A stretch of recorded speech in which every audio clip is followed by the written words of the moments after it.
Okay, guys, welcome back for realsies. Mouse cursor is now visible. Insane concept, I know. Like, wacky for it to actually turn out to work properly. But yeah, I might delete that old stream. So let me go back through the points, okay? Points. Garbage content on Twitch. I've said this like every stream, but I need to reiterate it. Basically, League of Legends. I realize I'm about to become the most neckbeard, no life incel there is by even imagining going anywhere close to that game. But I'm bored. And CSGO isn't scratching the same itch as it once did. Is there anything else to address, really? No, I'm sticking with the same schedule. Monday, Wednesday, Friday. 2-ish p.m. to whenever I feel like ending. Or whenever the stream idea is, like, done. I don't know. But that's at least going to be consistent. I've kind of, like, set my entire schedule around streaming, which is a moderately piss poor idea, but here we are. Listen, man, I have 1 semester left, okay, and that's the semester I'm currently in. 1 semester left. Actual work jobs scare me, okay? That's all I'm saying. Could I extend my schooling another 2 years and get a master's degree? Yes. Do I want to? No. God, no. I'd almost rather work.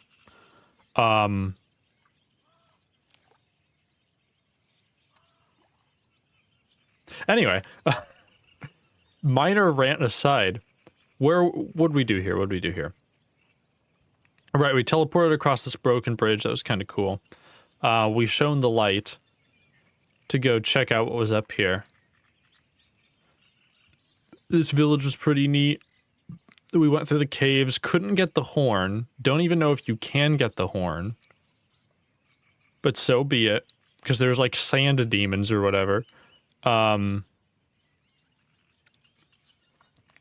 We didn't pick up the thing in the chef's house. I forgot why. And this dude up here wanted our sun jewel, so I just said no. Not gonna happen. Right. I almost want to make my way down, go to here, and see what's up here. We only know where one of the serpents are. That's the concerning part to me. Then again, this mound is looking pretty fresh, and it looks like we can go up from here. Anyway. You emerge blinking from the underground tunnel to find yourself on the edge of a vast, deep marsh. From the position of the sun, you can find that you are on, or you can see that you are on the other side of the Badubak Ridge. There's only one way forward, into the mud.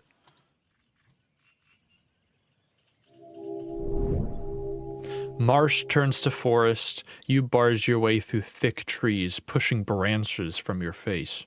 Things chitter in the leaves all around. There is barely more light here than there was in the tunnels below the earth.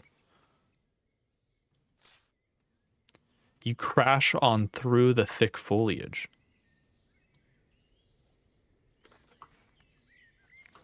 You erupt from the trees onto an old path that winds a narrow course through the forest. Trees loom around you, twisted and old. There were forests in the Shamun Tanti Hills, but nothing in comparison to this. This forest is ancient. The forest of Snada is ancient, and it is a maze. There are no roads through it, only twisted paths and dead ends. But who knows what secrets it may hide? The forest is beautiful in its own way. Water drips down from the leaves along twisted vines. Birds flutter through the bracken-like canopy. Everything is moist and damp. The path is winding and frequently disappears. Perhaps it's been made by animals, and not by people.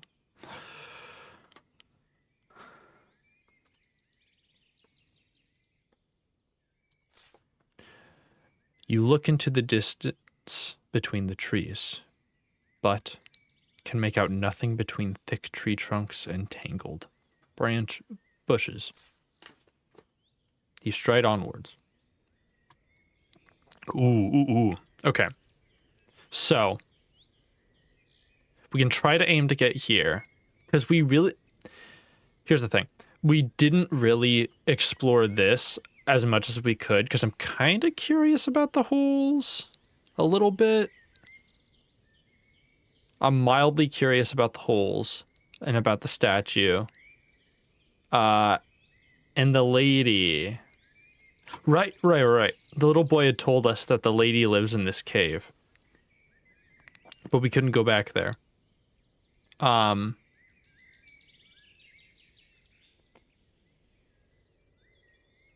So maybe we make our way down here to this tower. We'll go the north way, right? We'll go the north way. Make our way down to this tower and teleport back, and hopefully that'll be just one day. I think that's a good plan.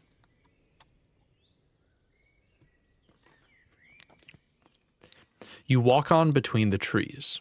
Slowly, the sun begins to make its way back down in the sky. The smell of rotting leaf mulch fills your nostrils. You catch a glimpse of a bright red snake through the trees. It seems to be watching you.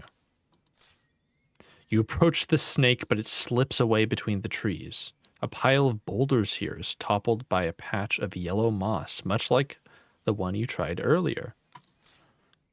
You gather up a handful of the moss. It is much like the last bunch you ate. You chew on the moss, feeling much better for it. You continue your journey. Alright, so one of the serpents is nearby. What the fuck is this? You follow what might be a path and might be an old river through the trees of the forest. The wind picks up as the evening draws on. It'll be night soon. You emerge from the trees into a low clearing, into a clearing by a low hill. This is an exposed place. It would be unwise for you to stay long.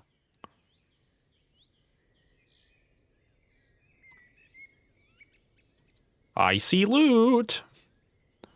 I'm stealing. Quite simply, I'm yoinking whatever I can find. You skirt around the north side of the hillock. There's something quite artificial about its shape. Its sides are almost perfectly smooth. There's definitely something strange about this hill. You decide to make a full circuit to see what you can find. As you pass the southeast side of the hillock, you come across an incongruous wooden doorway set into the curvature of the hill.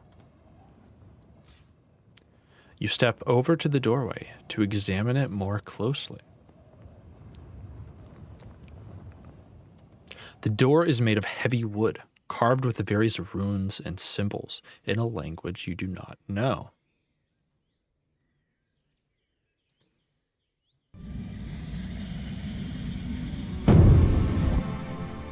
That is extraordinarily loud. My bad. Alright, we're turning you down. My god. I always forget. Hold on, okay.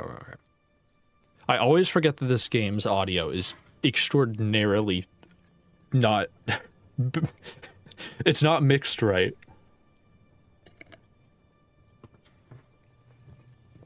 No matter what you do, you can't get it mixed right.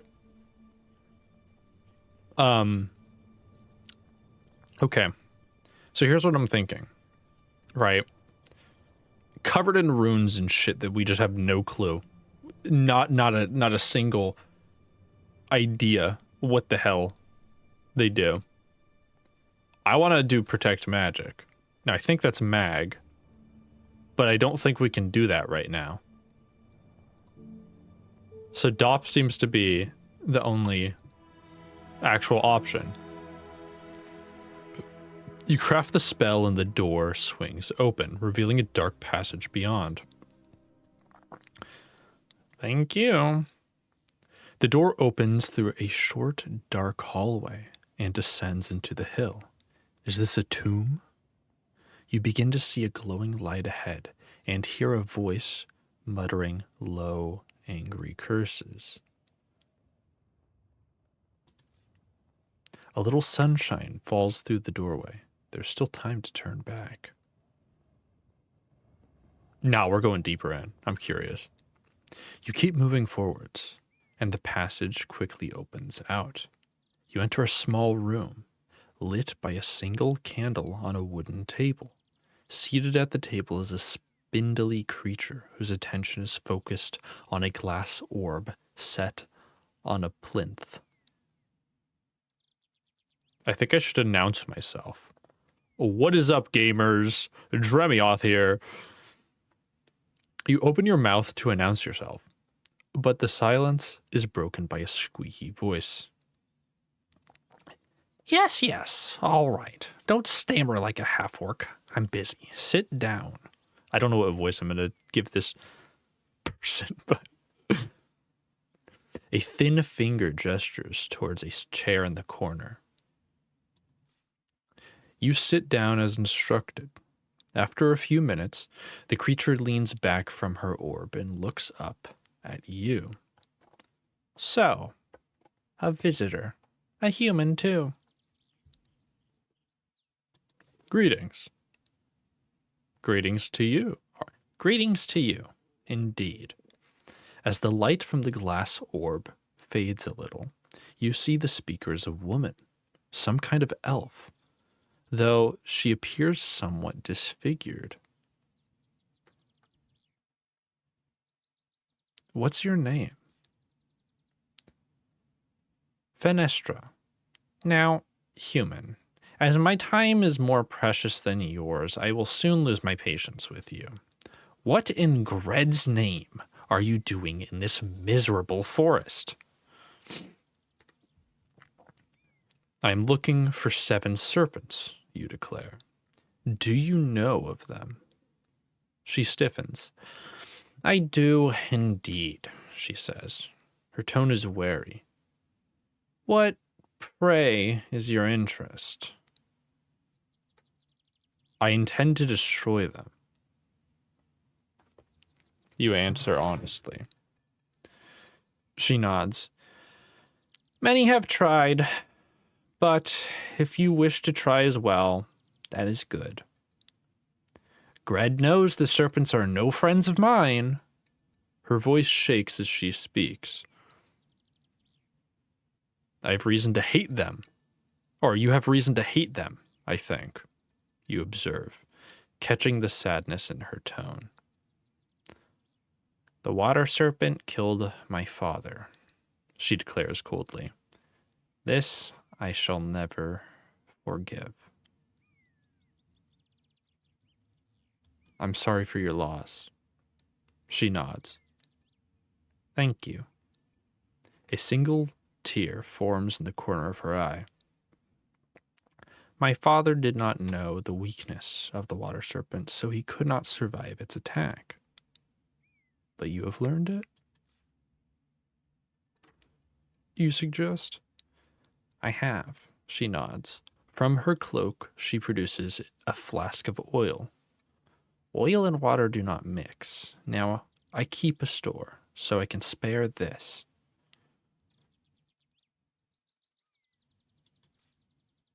I will avenge your father. Or join him, I'm sure. Her eyes flick back down to her orb.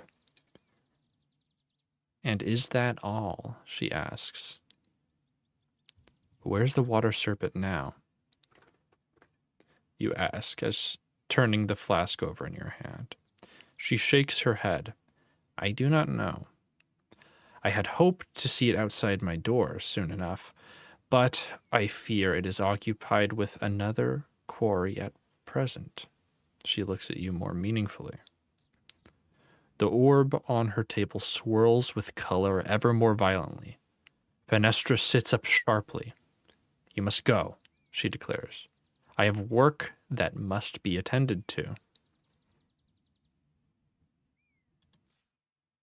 What can you tell me of counterspells, you ask? Or, sorry, what can you tell me of counterspells, you ask?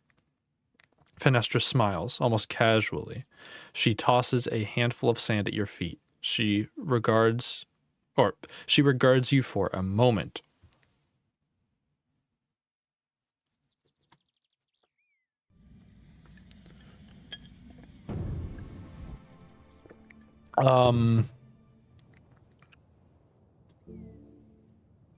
I think fall counters rock. Wait, hold on. So handful of sand, I think that is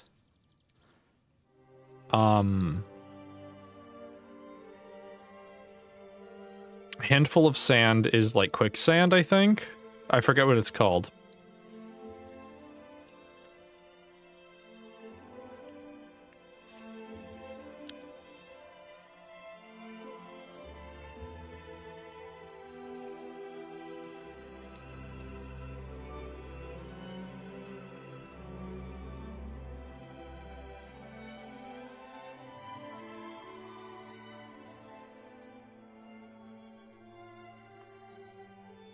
Rock is special stone dust. Petrified, becoming a gray stone statue.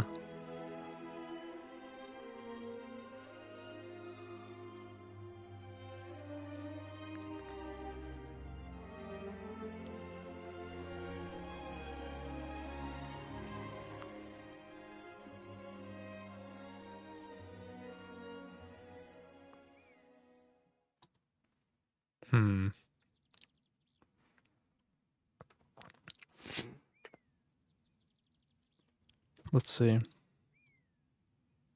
Should be somewhere around here.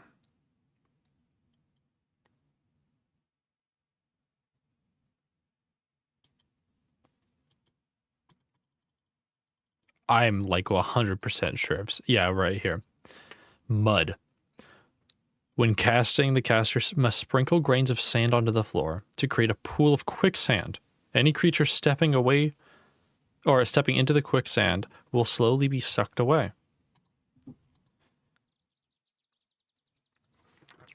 Yeah, so surely fall will work well enough.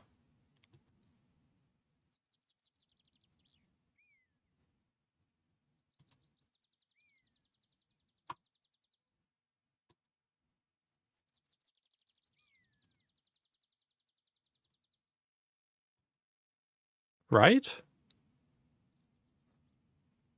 That or maybe big.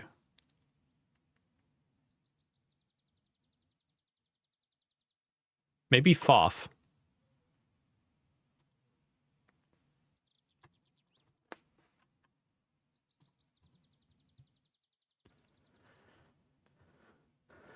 I can just yoink the sand.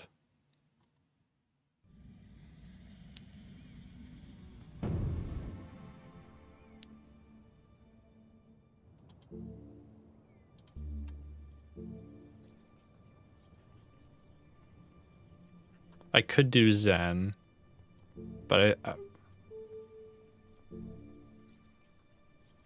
Foff is a bit much, though. I'm gonna try Fall.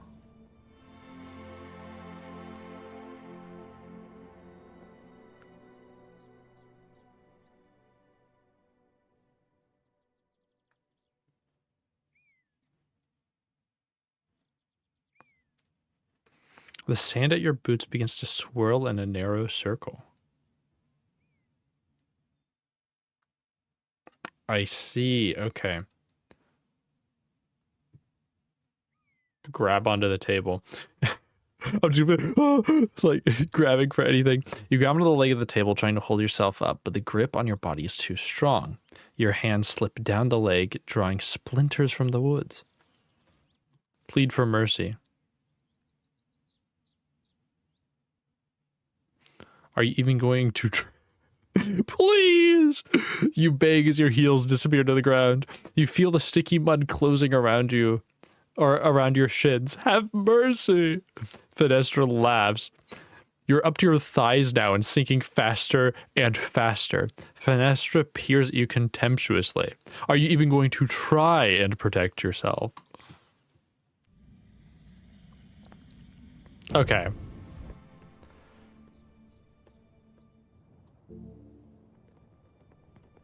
So it kinda goes to show, or that doesn't go to show.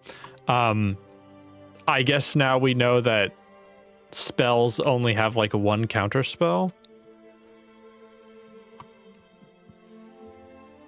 Like one spell can't have like multiple counter spells. Sadly.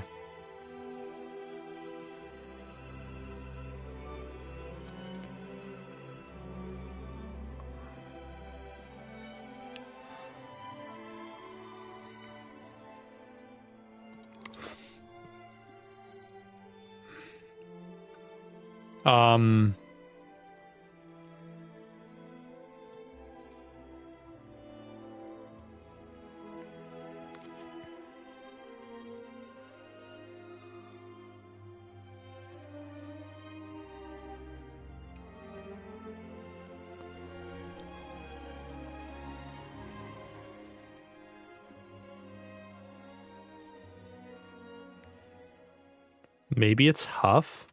Maybe.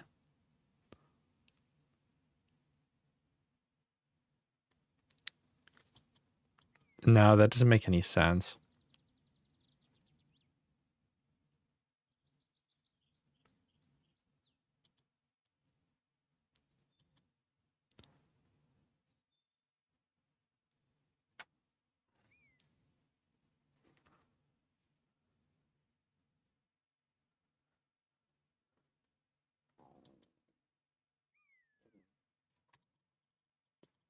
Like, I think it would be Zen, I think. I just don't have a...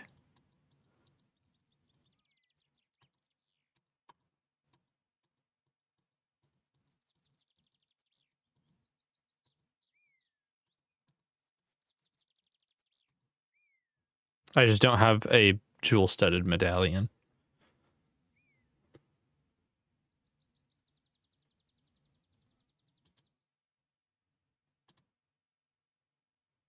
Okay.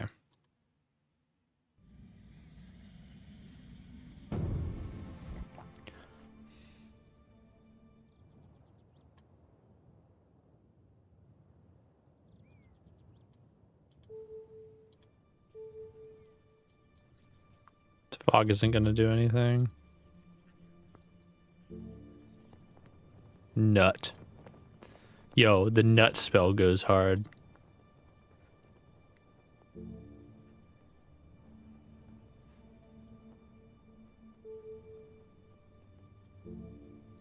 I can only do fog.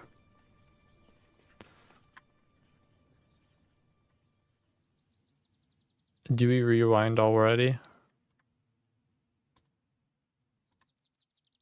I just don't think there's much for us to, like, we can't really do anything.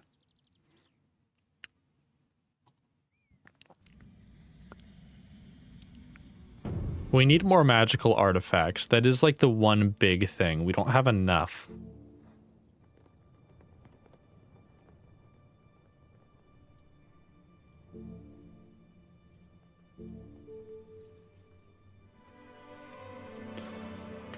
Oh, it is Foff. You cast the spell, forming a shimmering force field around your body. You should be protected from all but the most serious injuries now. The shell is quickly filled with sand graves, disconnected from the gathering whirlpool. The two spells are tearing at each other, but after a moment they fizzle out. She nods, pleased. Very good. The magic of the whirlpool counters the pattern of the force field. She points to the door. Now go. You nod to Fenestra and take your leave, back through the door and into the clearing. Okay. It makes sense, but...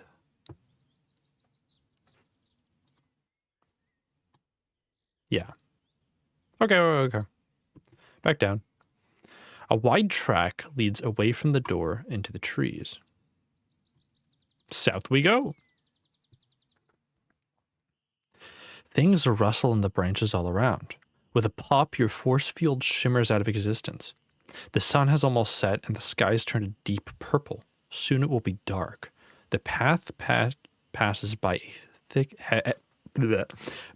a heavy thicket of tangled branches. Investigate. Dense bushes curl up around themselves in a tangle. Peering between the branches, you can make out something covered over. I'm gonna hew the branches with the axe, bro. Come on. Dude, I knew stealing that axe would be useful. You hew the branches away with the axe in swift, easy strokes. The foliage falls away to reveal a glassless window, then a top corner of a door. It seems the branches are growing in front of and out of an ancient hut.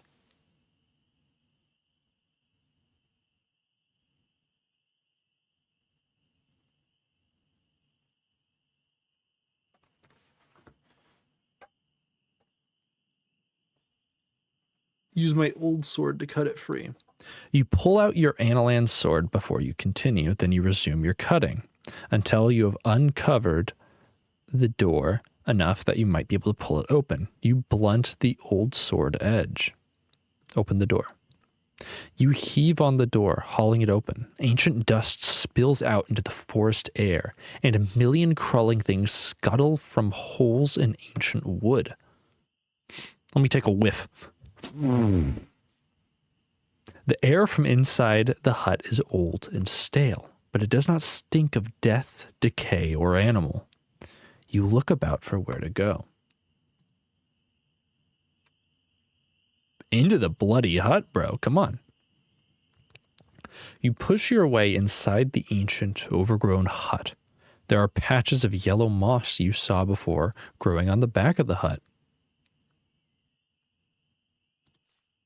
I'm gonna eat it again. You munch on the moss and feel better. Look around.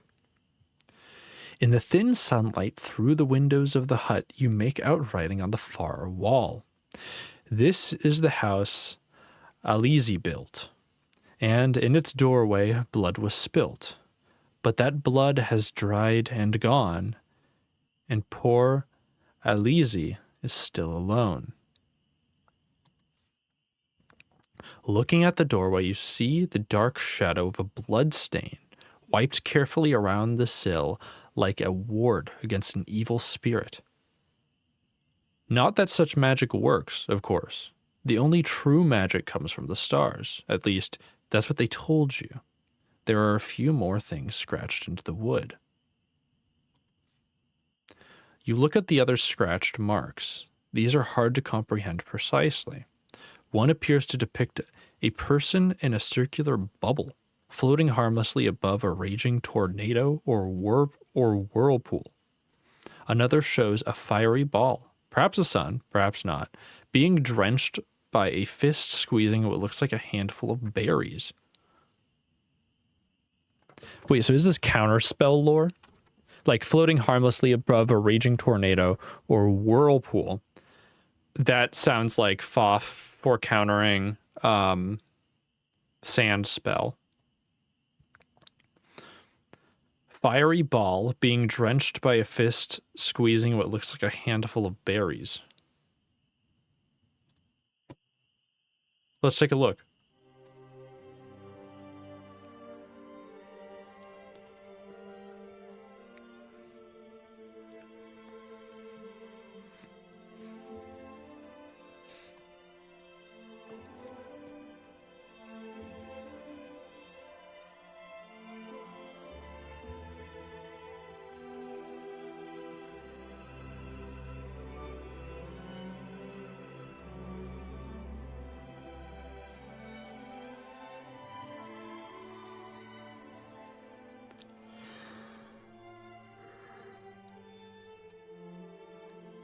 I have no clue. I'm going to search the corners of the hut. Looking into the dim corners of the hut, you uncover an old vial of water. As you lift it to the light, it gives off a very faint shine. In your mind, you feel the gorilla's gentle voice. This water, or the water in this vial, is blessed to the god Gared. Keep it. You place the vial of holy water in your pack. A lucky find!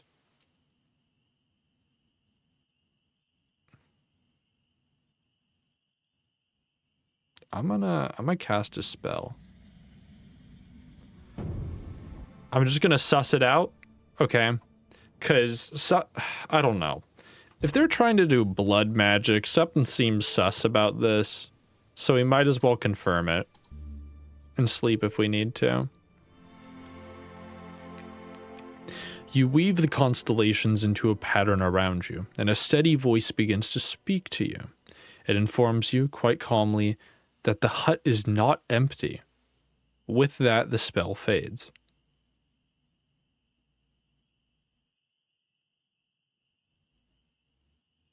Fuck it, Ghost's gonna cuddle up to me when I'm sleeping. This seems like a good, dry, safe place to sleep. You sit down and wait for nightfall. You pass the time in quiet meditation. Outside, night falls and the stars come out, dimly visible above the canopy.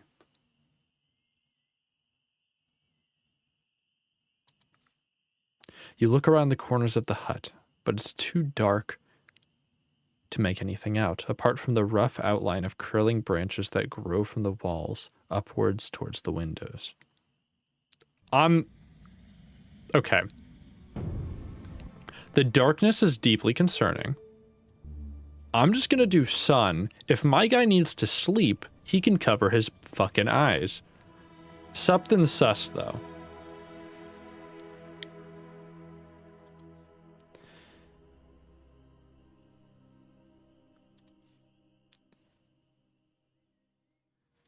You stretch out and rest. You're protected here, but your rest is untroubled by dreams. Day 5, you gained some provisions, +2, reached the forest of Snada and found one new clue.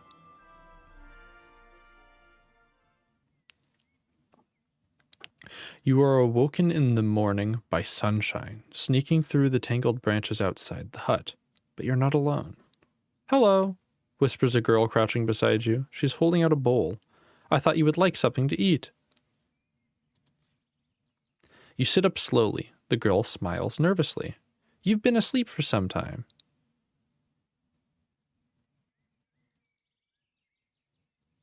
Who are you? Oh. Jesus Christ. I clicked the wrong thing.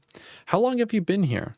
I've always been here, she replies. I was asleep. This is my home. She puts her bowl down on the floor beside you. It seems to contain some kind of gray gruel. What is this? It's munchflax and snadacat milk with a few berries for flavor, she shrugs. It's pretty disgusting, but it's food. You milked a snadacat? She shrugs. When they're asleep, they're really asleep. You're brave. I'm hungry, you mean. You cautiously take a mouthful with your fingers. It's thick, sour, and foul. Eat some more.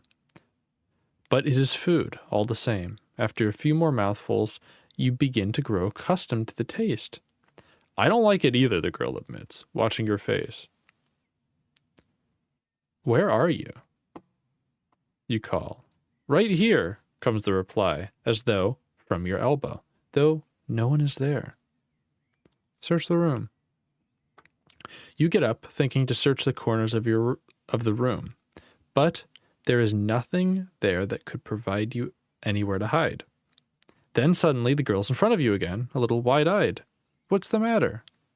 You vanished. She looks surprised. Did I? She runs her fingers around the inside of the bowl, scooping what's left.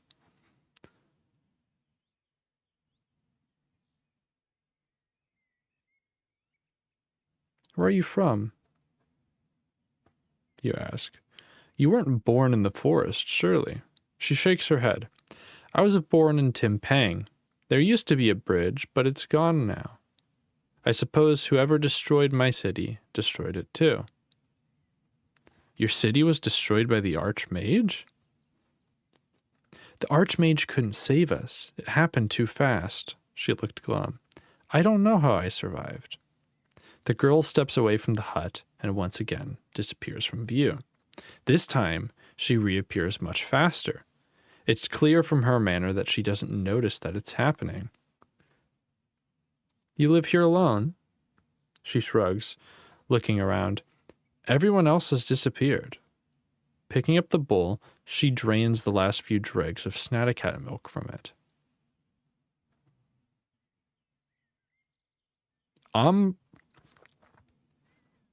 gonna try to lead her to Fenestra. Like,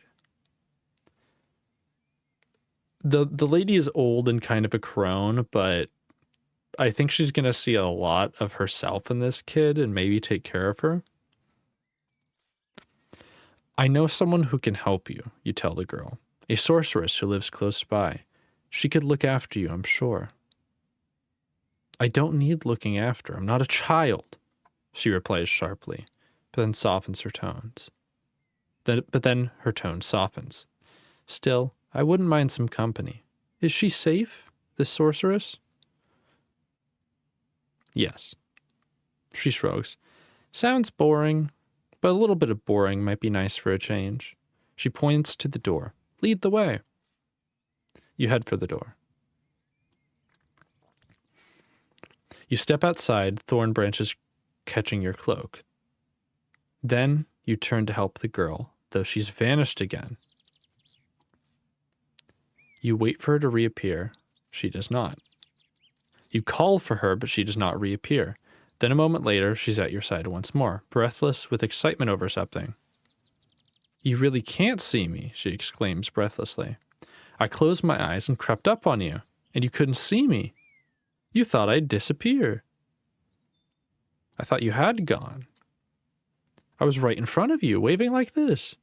She waves her hands in front of your nose, somewhat annoyingly. Then she glances away into the trees. So which way are you going? So which way are we going? You leave the hut behind. The path winds tortuously, or tortuous. What the fuck is that word? Tortuously through the forest. The light from your sun jewel pulses twice and fades. The air moves a little, still icy, but fresh. If we're going to travel together, I think you should know my name. I'm Elizzy. Greetings, she replies, with a somber nod that mocks yours, but I don't know your name. You tell her. She shrugs. What a strange name, she replies, before taking your hand to walk with you. The path leads in both directions into the trees. This is a dangerous place, the girl says. The witch who lives here is a serpent in disguise. Is that so? She nods. I've heard it in her voice. She's evil.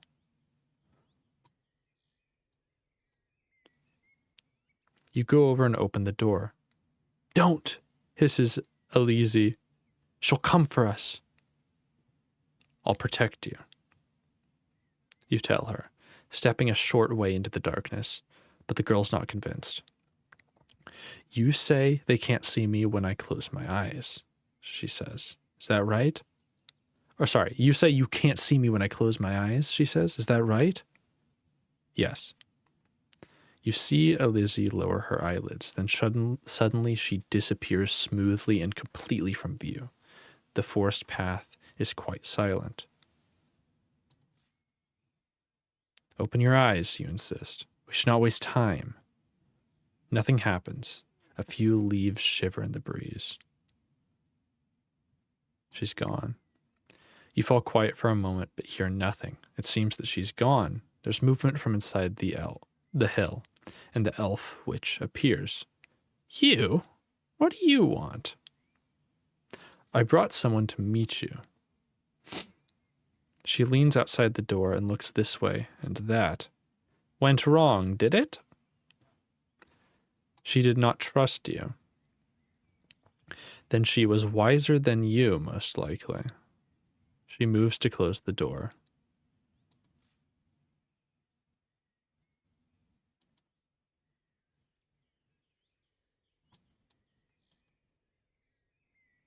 Huh.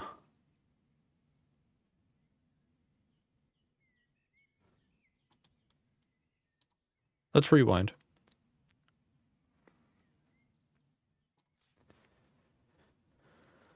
So you've met this witch before, you ask? Never, she says, shaking her head.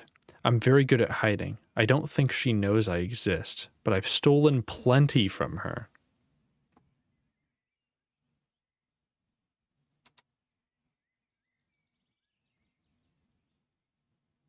Could you steal something from me?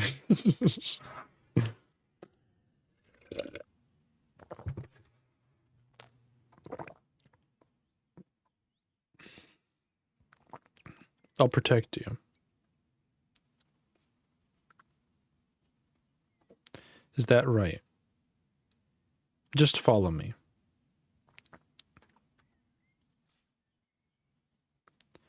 I've brought someone to meet you. She's still here, I think. I have no time for traps.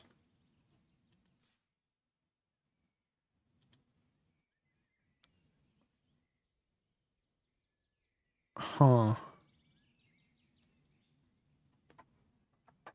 I could ask the kid to steal shit from me, but I don't think that's wise. Let's just head back down. The path leads away into the forest.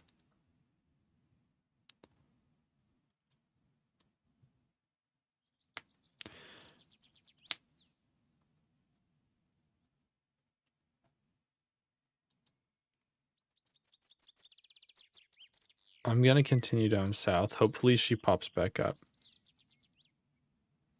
You trace what might be a path and what might be an old river through the trees of the forest. The sun is hot now. A large ancient tree has fallen across the path here. You clamber up onto the trunk to look off into the distance of the trees. To the east, the mountains rise tall and cold, and a gleaming to the south suggests a pool of water. A soft plop echoes from the tree trunk. You leave your pack on the tree trunk and move carefully along its length, eyes peeled for what is making the noise. Suddenly, of your own accord, your pack topples from the trunk onto the ground. Watch. You wait and watch for a moment. The pack suddenly compresses as though a great invisible hand was pressing down on it. Then you hear a growl, close at hand and coming closer. Shit.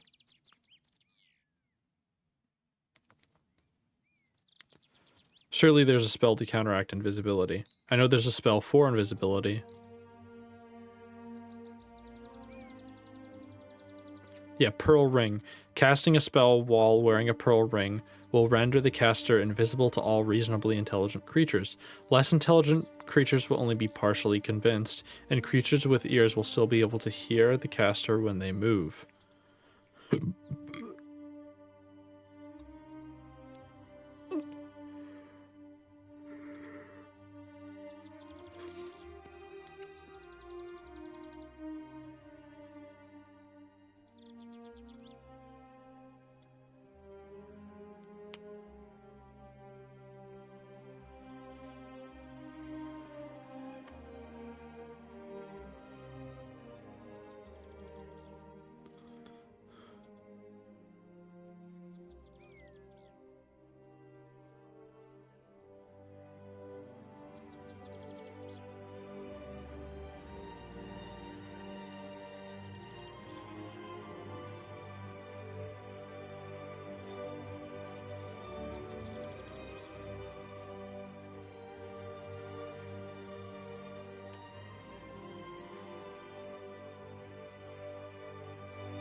I don't know what would be a counter spell here.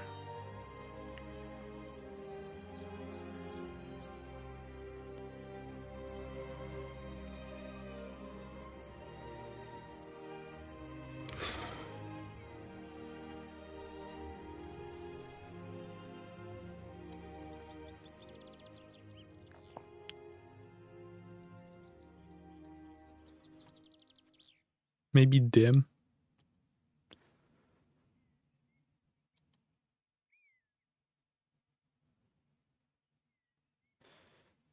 Dim might be a good one.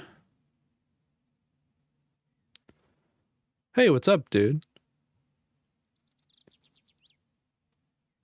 Like, surely I'm not meant to be able to, like, find counter spells like this, and I don't even know if counter spells can be found like this, or if I have to, like, manually find them.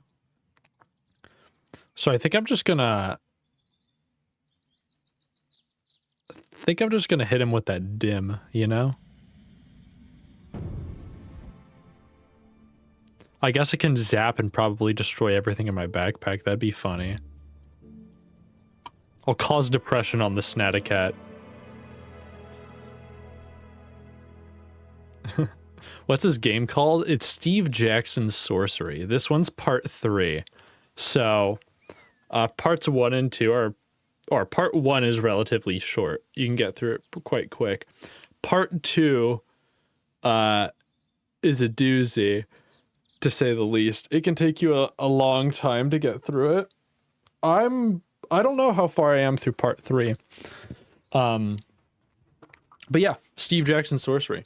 Pretty fun game. It's basically just a choose your own adventure book in like video game format.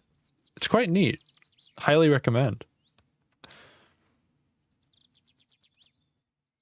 Right, you cast the spell, and the undergrowth nearby, you hear a growl that slowly turns into a whine. Then something is moving through the leaves and slinks away. Whatever it is, it's gone for now. You collect your pack once more. Okay. Right, our goal is to get to the tower and then kind of go back, see what's up here, spend the night, teleport back, and make our way down, since we didn't have a way up from here. And then we can figure out what we want to do from there.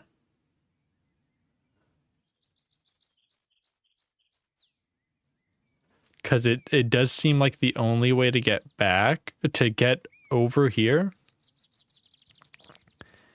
is by repairing the bridge. Which is kind of annoying, but whatever. So we'll do that. We'll move down here. We'll teleport back here. Move this to see what's going on here. Come back to it. Move this. Adjust this to where it gets this whole half of the bridge. Then teleport back to here. Review that. Then teleport back again. And make our way across the bridge. That's the most reasonable way of doing this, I think. That's a mess, though. Oh, whatever. Okay. That's what we're doing. West, I suppose. Things move in the canopy all around you. Mid-afternoon heat makes the air sticky. The forest path curves past the shore of a deep, flat pool. I've already eaten today. I'm going to look across the water. The water extends away to the southeast, towards the dark shadows of the next range of mountains. It's not quite a lake, but large for a pool. Who knows how deep it is? On the other side, you see another stone tower.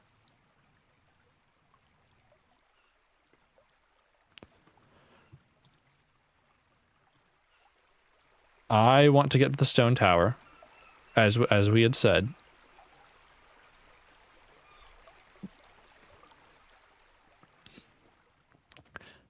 You have no choice but to swim. Hold on, I didn't realize it entailed this. The water is cold, and by the time you reach the other side, you are bedraggled. Bedraggled? Of course, all of your water-damaged possessions have been ruined. Thankfully, however, the pages of your spellbook are protected, but all your soft food has been ruined.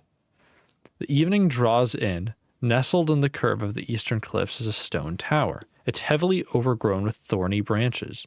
At its base is almost obscured by shrubs and tangled weeds. Okay, hold on. I didn't realize we were swimming. I thought we were just gonna, hop around the edge. Bro, what? That's kind of annoying. Oh my god, we lost 5 rations. 5. It's kind of goofy. To say the least. Especially since that was like 15 gold.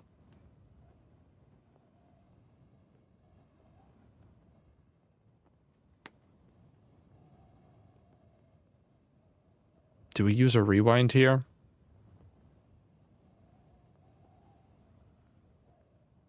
Yeah, I think we use a rewind. I didn't realize it entailed swimming. We're going back here. All right.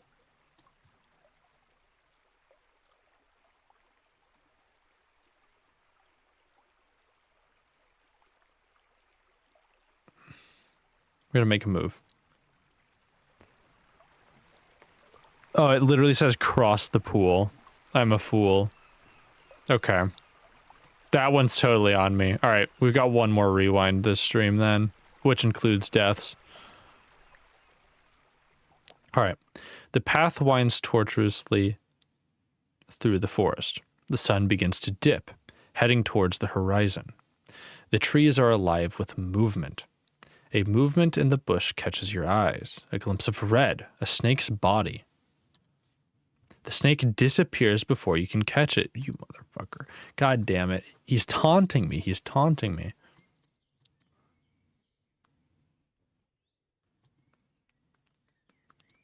I don't know if we're going to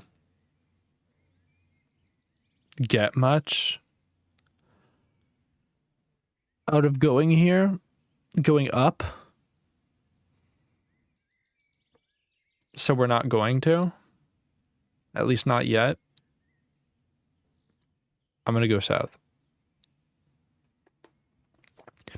You walk on between the trees. The sun is now in its lowest quarter of the sky. Underfoot, the earth has been churned to mud. You notice the branches either side of this route are broken. Very interesting.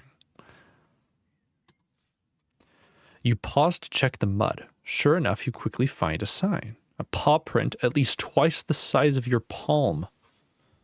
Uh-oh. You check the stem of one of the broken branches. It's not been cut with a blade, but rather, it has been torn apart, as though something stampeding through. Suddenly, there's a cracking in the bushes to your right, and you turn to see the towering shape of a wild bear.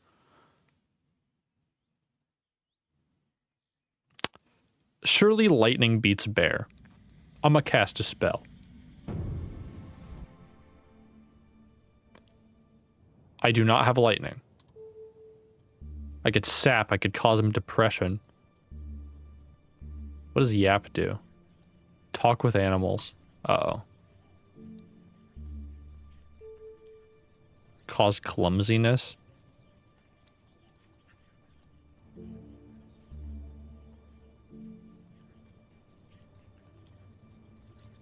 Cause fixedness.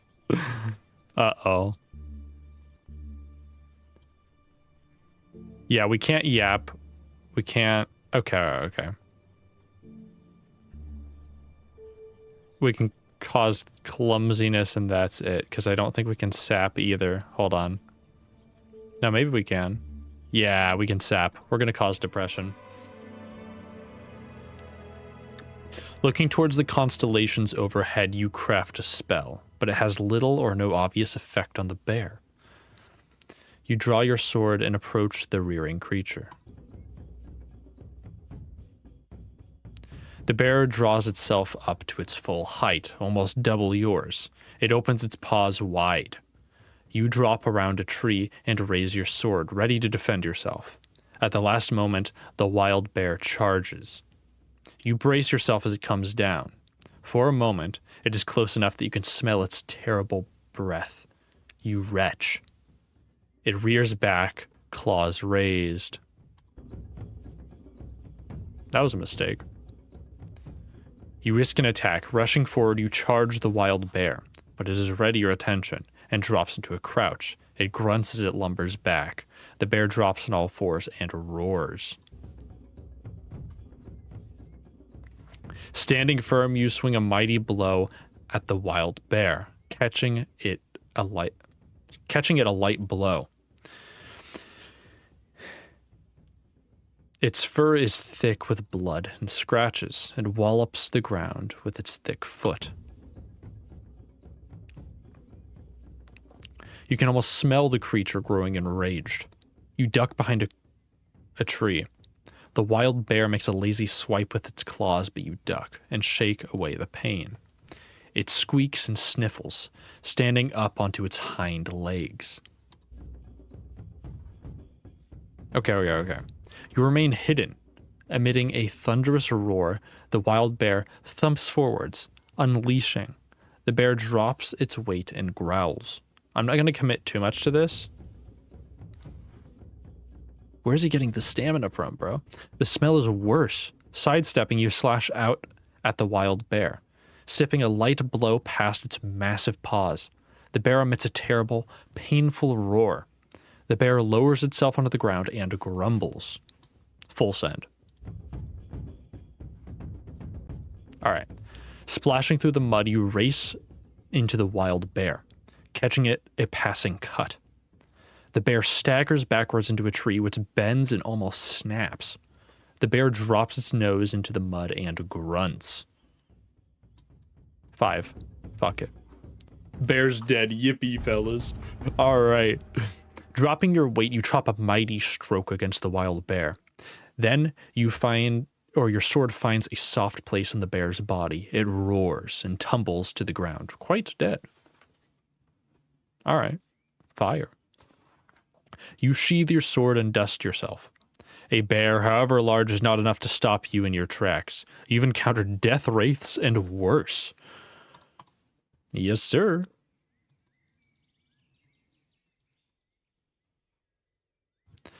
You follow what might be a path and what might be an old river through the trees of the forest. The sun is all but gone. It'll be dark soon. The path is narrow and is probably an animal track rather than anything more established. You pause to look at the mud and make out a series of paw prints, each about twice the size of your hand. They are more likely those of the bear you just met around here earlier than of another bear. The fucking fingers crossed, I suppose. Things flutter in the trees all around. Night falls. You need to rest. You've reached the edge of the forest. Through the trees, you can see the level steps extending into the night. Now might be a good time to rest before you go much further. Nah. You move on between the dark and shadowy trees, fearing the trip of a tree root at any moment. No point in going west right now. Let's leave the forest. You head out across the steppes. The moon gazes down impassively. In front of you stretches another plain, more rock than dust this time. It's built of layers and layers of stones stacked like papers. Or stones stacked like scattered papers. These are the Clattaback Steppes, said to be home of strange half-human, half-simian creatures. As you walk, you see a strange sight, a village of listing huts in the middle of an open space, with no walls or defenses at all. Ugly villagers lope from tent to tent, dressed in animal skins.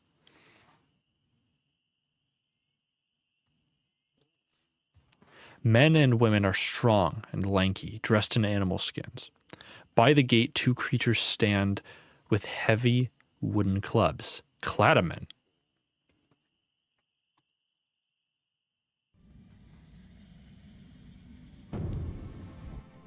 I'm assuming they're not going to let me in because I look different. So if I make myself large, surely to a monkey brain, that'll be like, hey, yo, he's in charge now. You turn your starlight to alignment around you.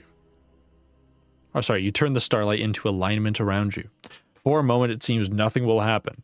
Then you begin to grow to 3 times your normal size. The path leads into the village, or you could skirt past.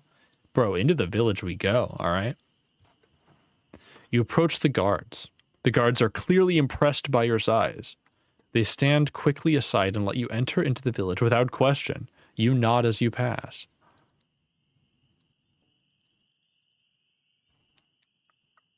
You step into the center of the village. Gradually, you shrink down to your normal size.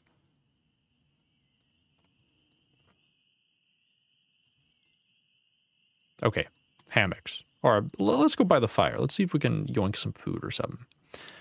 You make your way to a space by the fire. Several cladamen and cladawomen are sprawled around, singing songs that consist of barks and squawks, and occasionally turning a roach pig on a spit, reminding you of the poachers you met in Care. One stands as you arrive, slapping her chest and then her head in some kind of greeting. You reply with the same gesture. The cladawoman stares at you in amazement, then falls about laughing. She repeats the gesture once more. I'm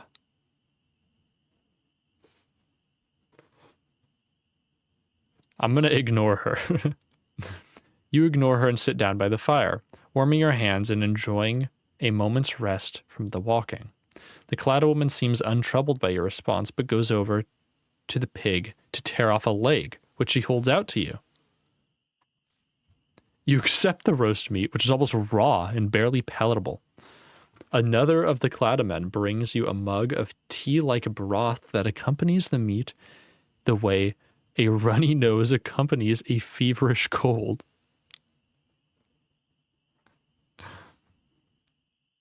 I'm going to ask them about the 7 serpents. Do you know about the 7 serpents, you ask? One of the cladamen stiffens at the words. Perhaps he recognizes them, or has heard them from someone else. Either way, he begins to point vigorously at the fire with one hand, while with another he lifts a handful of dust from the ground and makes as if to throw it on the flames. He repeats this pattern a few times before seeming to forget what he is doing and sitting back in silence.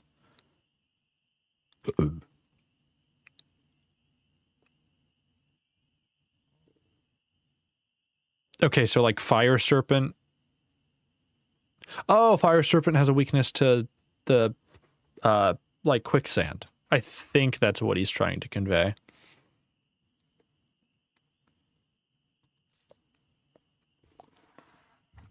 What can you tell me about the forest of Snata, you ask? The creatures look at one another blankly. For all their human shape, they do not seem to have a human thought in their heads. Suddenly, there's a sound behind you, followed by a hushed silence.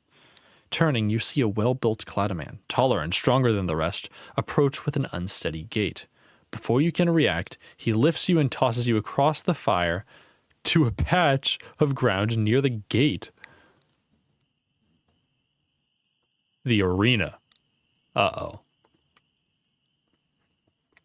The large cladaman stumbles after you, growling loudly. You cannot understand his meaning, then he raises a large club.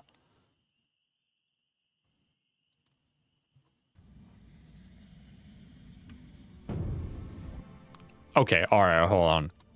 Do we just... I can cause fear. Actually, I can't. I can't resurrect the dead. I can maybe do like... No, Gawk has caused fear. So I can't just like obliterate this man with a bolt of lightning right now, sadly. I can try to control him, assuming he's non-intelligent. Let's see. You weave the spell and begin to attempt to take control of the Cladaman's mind. The spell only works for unintelligent creatures. Now you will find out if they truly are unintelligent. The Cladaman raises his club to swing down on your hand. Make him strike himself down. You hold your nerve, trusting your spell. The Cladaman's great biceps are tense, and the club comes crashing down. Where does it hit? Hitting into the Cladaman's own groin. His eyeballs twist about in their sockets like flowers turning towards a sudden ray of sunshine. Suddenly, his face turns a deep shade of blue. He sinks into the dust. The other Cladaman around the fire nod appreciatively. They seem to consider this a fair, ordinary fight, and you are the clear victor. The other Cladaman go and find their fallen champion. One of the Cladawomen slaps you on the back. Another Cladaman beckons you from outside a nearby tent. With his face is painted with strange spirals and markings. Ooh. Ooh. I want to see what's in this large one. One hut is larger than the others. Above its door is a sign depicting a picture of an awl and a hammer. It's amazing anyone here can draw, let alone perform crafts. From inside, you can hear the sound of hammering. You push open the door and go inside.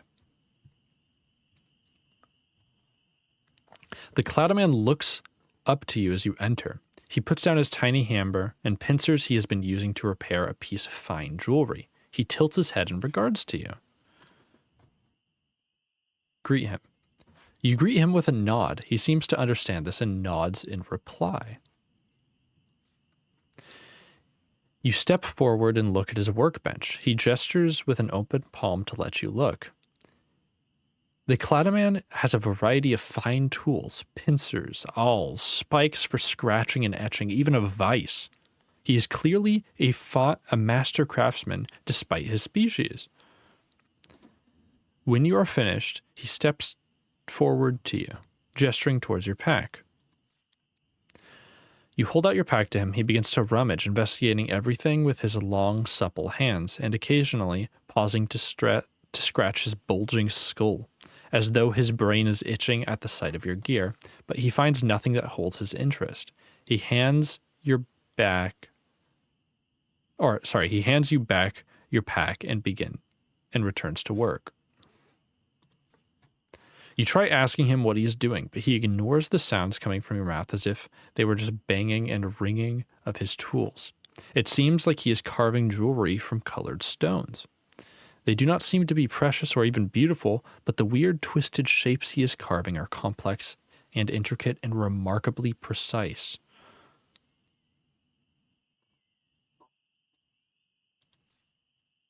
This is clearly some kind of Cladaman mastersmith. You should leave him to his work. Okay. So what could he have wanted to find?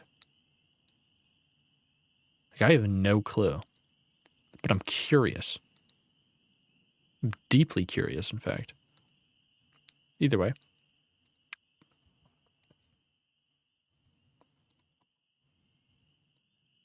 Maybe we'll loop back around if we have the chance. Maybe we'll find something that he wants. Let's go over to the painted Cladaman. You head over to the beckoning Cladaman. From his tent, you catch faint wisps of strange herbal smells. You nod a greeting, which he returns, placing both hands on either side of your face. Then he begins to murmur a strange blessing. You feel strength glittering deep into your bones. His gift is powerful and deep.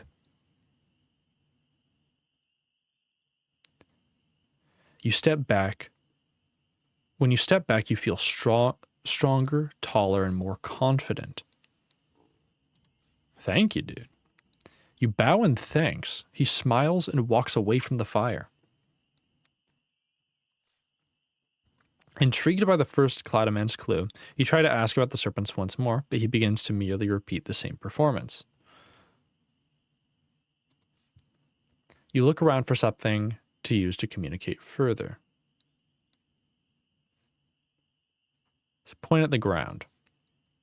You stamp on the ground. One of the Clouda women shakes her head. Perhaps they do not know how to defeat the earth serpent, or perhaps they think you're asking if you can plant vegetables here. It's quite impossible to tell. One Clouda woman picks up a stone, then punches it. Is that a clue?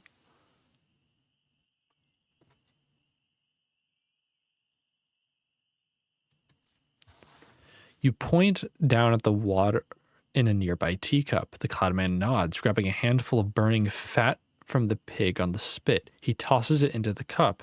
The Clouda woman whose cup it was becomes enraged. The two begin beating each other around the head with rocks. Still, perhaps it's a clue. Okay, so one Cloudman picks up a stone, then punches it. That could be a clue. Like, maybe it's like, okay, use Galehorn. Because we know, I wanted to see what they would say with the water. And they're indicating towards like oil with the burning fat. So that makes sense. You indicate at your sword, and the Cloudmen nod to one another, but it's unclear what they're saying. Perhaps they simply like swords. You nod your thanks for the conversation. All right, I'm leaving the fire. I'm going to try to sleep here. One corner of the camp is slung with hammocks. What they are for is unclear, as Cloudfolk seem to have tents, but a few other creatures are asleep inside of them already. You haul yourself into one of the hammocks. They are far too large for a normal human, but this, in fact, makes it only more comfortable and ensures there's enough room for your pack. At least you have already eaten today. You close your eyes and let your tiredness overtake you. You seem guarded here, and you do not dream.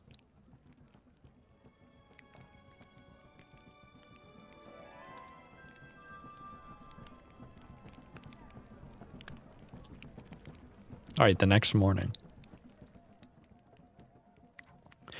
You wake after a peaceful night in one of the hammocks, feeling much refreshed.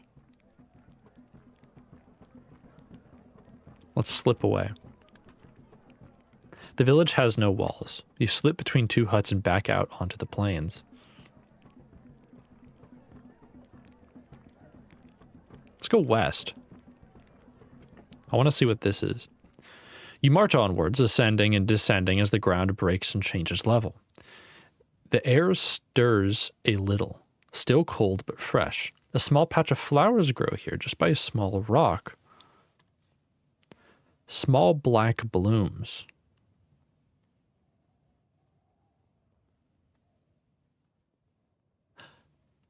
Listen, all right. Smelling black flowers just doesn't seem like a good idea. So I'm not gonna do that. Seems like a great way to like die or something. You walk on, climbing slightly across the dusty steps. A few clouds boil in the sky. In the middle of the steps, you come across a strange sight.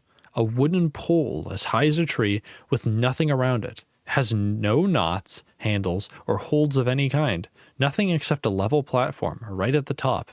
Clumps of yellow moss grow around the base of the pole. Fuck it, guess I'm eating.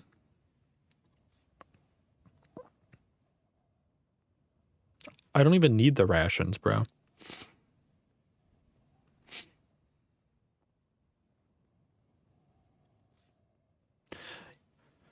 All right, you stop and look around, but can't make much out across the contours of the plain. You might be able to see more from the top of the pole, of course. From somewhere nearby, you hear singing. You concentrate and listen. There's definitely a voice singing somewhere close at hand, but there's no one anywhere in sight. The pole is set to a slight raise in the ground, but you can see in all directions. An invisible creature, perhaps? Who's there? You demand, turning on the spot as you speak. Show yourself. A moment later, a shaggy face appears over the edge of the platform overhead. Who's that? It demands, crabbily. Can't you hear I was doing the singing? Oh shit, dude, I'm sorry. The man shrugs. For what? Nice to have some company, even if it does get in the way. He scratches his beard. A second or so later, a few light shell husks rain down on you. Ugh. What are you doing up there? The singing, he answers. I sees you're dumb as well as deaf. Deaf and dumb, that's a pair. To demonstrate this, he raises both hands and waves them. I could offer him some food. That'd be really funny. What can you see? The future and the past as one, the mystic calls down. Or calls back to you, glancing and waving one hand to the other. Joining and separating. The ghosts walking back and forth. None of us quite when we believe ourselves to be. I've experienced this myself. Shut your face hole, the man replies fiercely. I don't sit up on this pole to learn what you muddlers can learn crawling on the ground with your full fat bellies. I mean, all right, man, I'd like to learn more from you.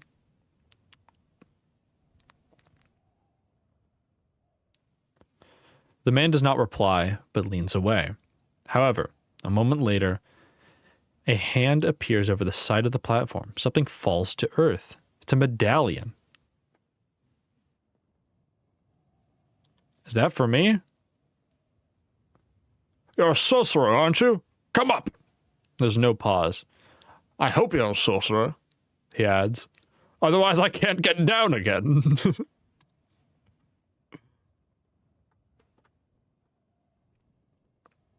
You take hold of the medallion. Nothing particular happens. Come on, then, the man says, gesturing at you. Then he disappears from view. Dust funnels across the empty plain. You turn the medallion over in your hands. It's jewel-studded and set on a loose chain. It's probably worth something.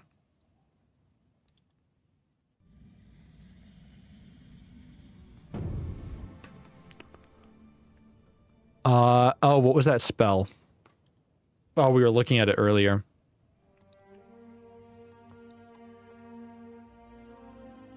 It was one of the ones that I thought could counterspell, the sand spell. Ah, okay, Zen.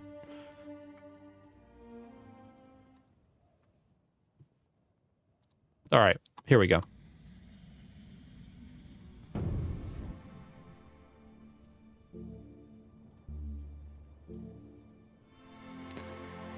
Consulting the stars, you bind the magic and your medallion begins to glow as you gently rise up into the air. Now you're floating off the ground. To the north, mist rolls across the edge of the forest. You float up on top of the pillar. The man shuffles aside to allow you to bob down, taking back the jewel-studded medallion. So you are a sorcerer, then, he declares. I thought so.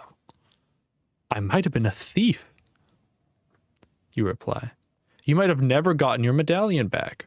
He nods. That is true, though my sight assures me I will not need it. Still, I'd rather have it. He gestures around with the platform. Welcome to my little eyrie. I think that's how that's pronounced. But why are you on this pool? You ask. High from the world, I can see diagonally downwards onto the world, he replies. I can see through the layers of curse that affect this land. The whole place has unraveled like a poorly woven shoe. He demonstrates this with his hands, balling them one over the other. After a moment, he says, more simply, "From up here, I can see." "Do you know of the 7 serpents?" He nods. "I see much from up here. I know of the winged beasts and their quest to devour you, grind your bones to dust, then spit that dust into the cup of the king of Analand." He pauses to scratch underneath his loincloth. "So," he asks, "do you like it up here?" "It's lonely and miserable." He nods. Yes. That is it. Exactly." As he speaks, you feel a weight gather around your shoulders and you settle down onto the platform. The spell is worn off. "Can you tell me the serpent's weaknesses?" He shakes his head. "These are most secret, but some, I think, can be guessed at. The fire serpent, for instance, his weakness must be one of extinguishment. Water's too obvious, I think. I would try sand." All right. "Speaking of water, bro, I got some. You want some?" You take out your water gourd and offer it to the priest. You must be thirsty. He nods, clearly touched by your thoughtfulness, then reaches out for the gourd, closes his eyes, and murmurs a few words. Having said them, he hands the gourd back.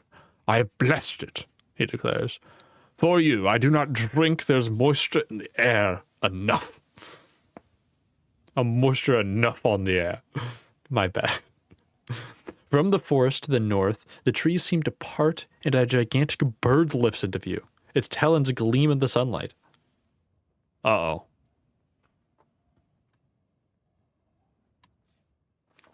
You watch with horror as the bird swoops low. The priest screams, and a moment later he's gone. And you are alone.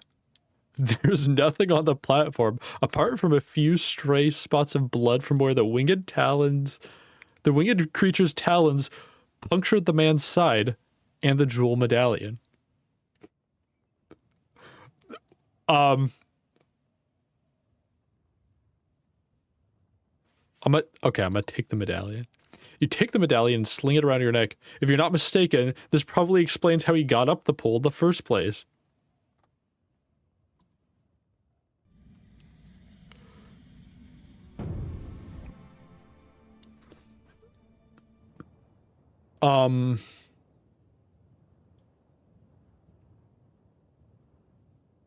Let me just go ahead and zen back down.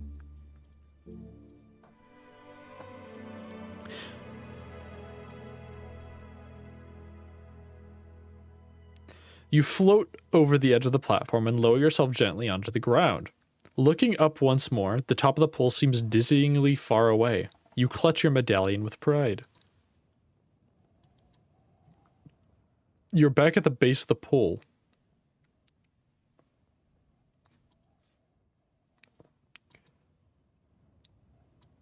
Like, okay. I could probably go try to, like, hunt. Let me try to save the man. Let me at least see if I can. The sun disappears from your view as you step into the trees. On all sides, the ancient forest looms up. Your weight returns and you gradually settle back to the ground. The sun continues to climb steep into the sky. There's no path here, only dense forest. Okay.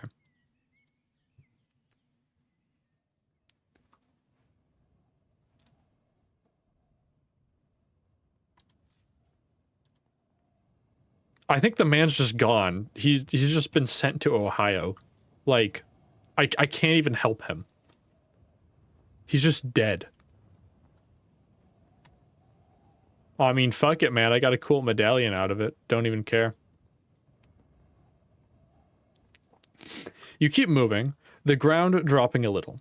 The sun is beginning to lower and the air begins to cool. The featureless landscape offers little to attract your interest, but in the far distance you can make out the edge of a great forest. With your luck, you will reach its shelter before nightfall. The wind chill sweeps across your path, making you shiver.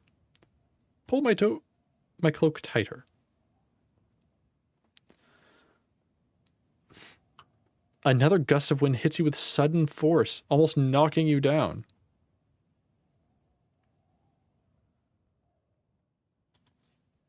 Overhead, dark clouds are gathering in a rumbling noise across the sky, but east and west the sky is clear. It seems you are the center of this storm.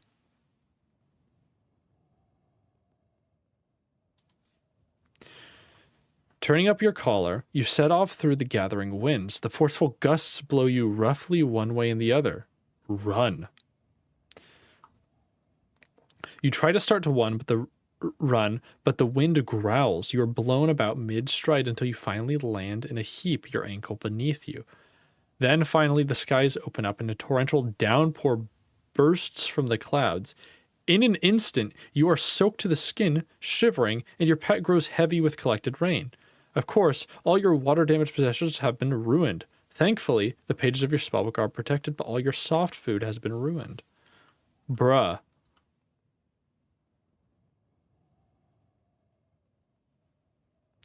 We can't rewind for that. You begin to desperately look for shelter. Suddenly, something strikes in the middle of your back. Lightning? But no. You see a flash, which cuts you like a curved claw. Then you look up to see the clouds have formed the shape of a winged serpent. It's about to strike again. Dodge right. There's no way to predict it. You respond entirely on instinct, dodging right. The claw rakes down from the twisting serpentine clouds and strikes you where you were standing. You gasp in relief, but it's not over yet. The shape in the sky is rearing back for another attack. Anlander, hisses the winds. I am the air serpent. I will taste your soul and your blood. Thunder boils in the dark clouds. Well, shit. We don't have a serpent ring yet.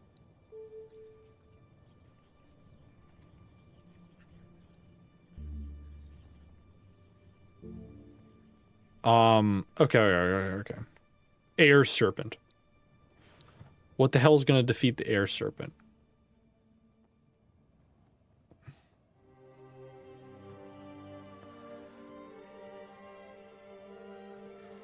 What are my rations? Cooked fish.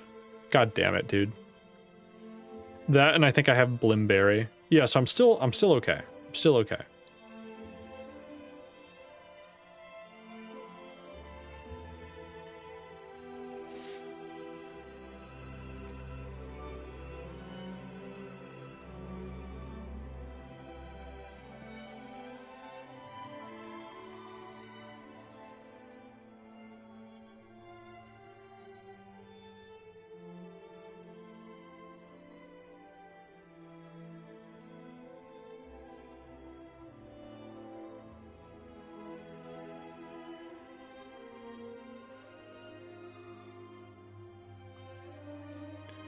Okay. I have no clue what its weakness is gonna be.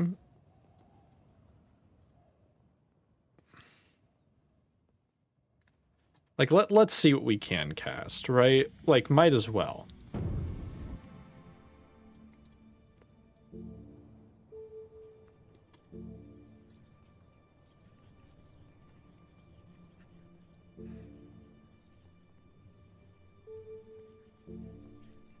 Zob. Fuck it. You try to bind the enchantment, but you're missing an item that it needs, so the spell dissipates around you. Well, shit.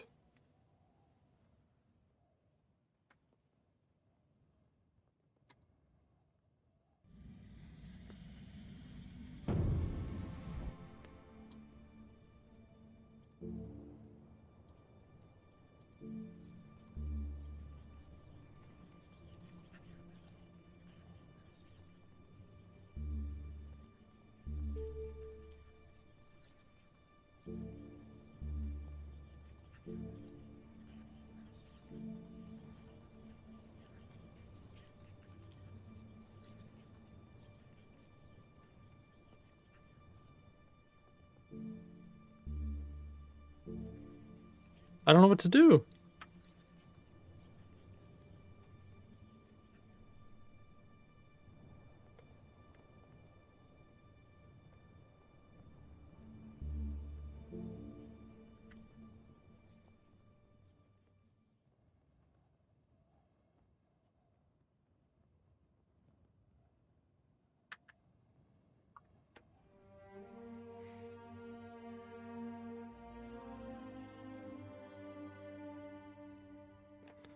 Let me see if I can do Doc.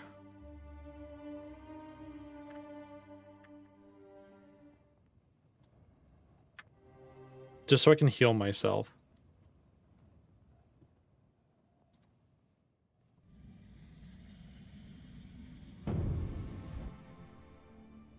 We don't have that as an option.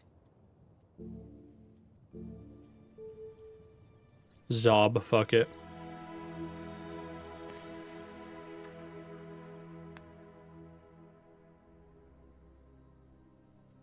Rip. Okay.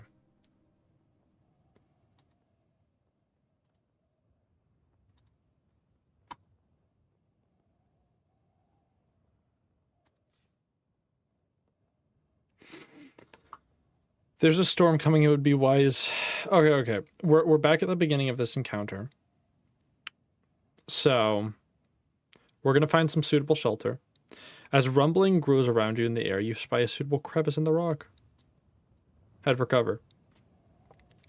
You pelt for the rocky overhang and squeeze inside, drawing up your cloak as cover, but though the skies darken, no rain falls. Instead, the wind picks up, changing to a swirling gale as though trying to scoop you from your hiding spot. Pray for aid. Gorilla, help me. You close your eyes and raise a prayer to the gorilla. There is only so much the gorilla can do against such an infernal storm. You cling to your belongings as stones go flying. Some strike you, but perhaps not as many as might have. Wait it out. There is no else to be done. You sit shivering and bleeding and wait until the storm passes. When it finally does, the silence rings in your ears, almost deafening. Stand. You get back to your feet. The steps are smooth and featureless once more, swept clean. You start walking once more. Then the toe of your boot catches something on the ground. You look down to see a long, deep scratch in the smooth rock of the step. It runs northeast to southwest for about 4 strides. Near one end, you see another scratch leading away along a distant slant to the first. You trace the scratches further, finding they make a V shape across the middle. A third horizontal scratch joins the two. These symbols were definitely not here before. The rock is scorched here. Where it has been struck by lightning, perhaps?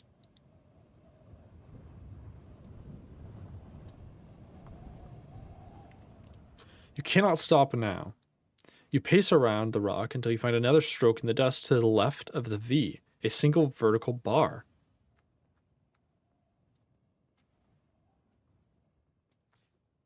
You look above, searching all the way over the edge of the rock itself, but find nothing.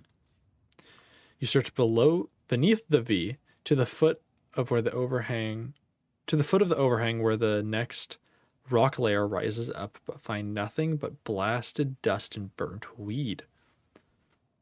Stepping to the left, you find another vertical scratch. Up until now, you could still almost believe that they were fissures in the rock caused by cracking ice. But what you find next dispels that notion. Besides the vertical slash is a short diagonal, and above it, a sweeping semicircular curve. The arc is almost too perfect, too carefully drawn to be natural. It's been scratched deep in the stone by a powerful claw. You search the rest of the flat expanse of stone but find nothing more.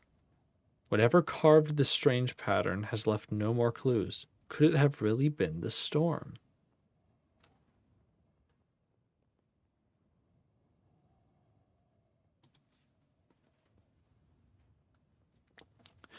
You step around the carving to other side and regard it from the other direction. Suddenly the scratches resolve to meaning.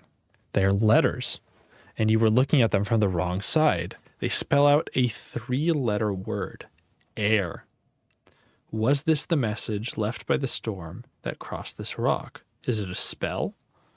There's nothing more to be discovered here. You raise your eyes once more to the steps into your journey. You fall into a steady pace as you walk, ascending and descending. The sun is sinking soon. The sun is sinking.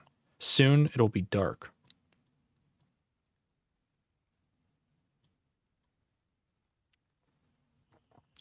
You march onwards, climbing slightly. Darkness closes in. You should find a suitable spot to sleep. Something is visible in the distance to the south, perhaps man-made, or perhaps a freak of nature carved from the rocks, but it resembles a low stone building.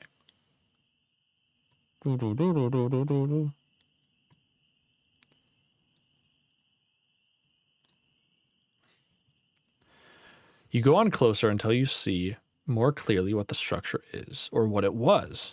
A ruined building, standing on a stone plinth. Its columns are cracked and broken. Yo. The elaborate carvings on the pillars suggest it was a temple of some kind, but it is 100 times more desolate now than the broken shrine you found where you found Theta and Care.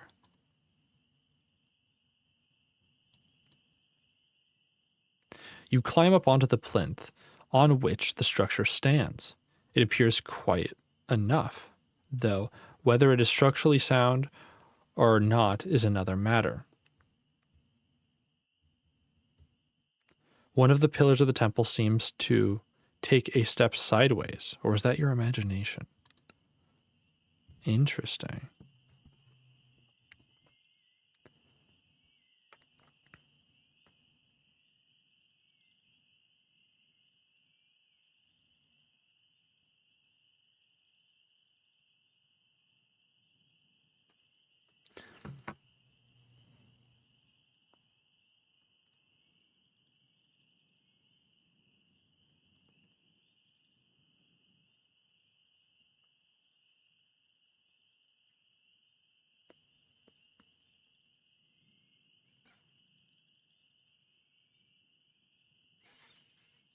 Hmm.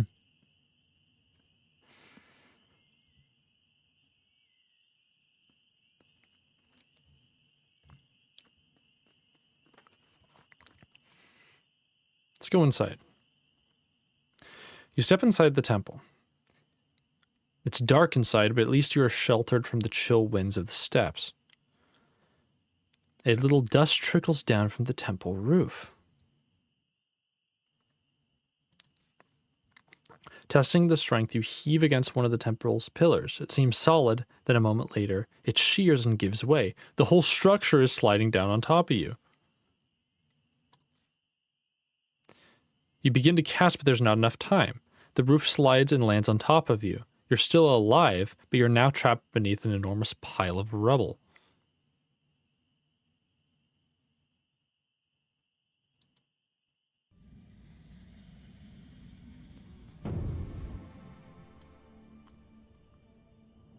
I can do FOF, I think.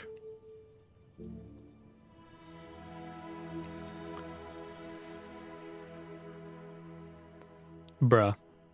Okay. You push and heave with all your might. Finally, a few of the stones begin to move. You keep pushing yourself through until you squirm out from underneath a giant pillar and lie gasping on the stone. The temple is now completely destroyed. Dust spirals into the air. You search through the rubble but find no use. The plinth is now knee-deep in broken stone and pebble-sized rocks. You gather up a couple of pebbles from the plinth of the right size and shape to be useful in spells, but of the ancient temple's treasures and artifacts, there's nothing more to be had.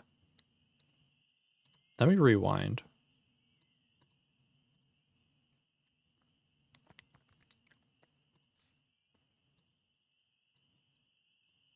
Their deadass just is nothing.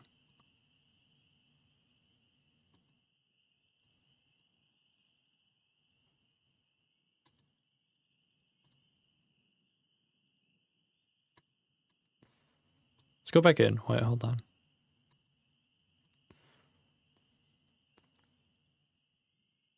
From across the distant steppes, you hear the sound like a keening, echoing cry.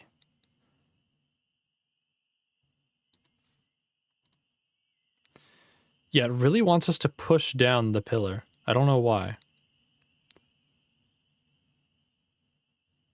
You step back outside the plinth of the ancient temple. In the distance, you hear a distinct crash. Ooh, very interesting. See the well, then we'll go down. You skirt around the building and the bits of rubble that surround it. In the darkness, you have to feel your way forwards, trying not to trip over the ruins. You leave the ancient building behind and continue on your way. Oh, I did not want to do that.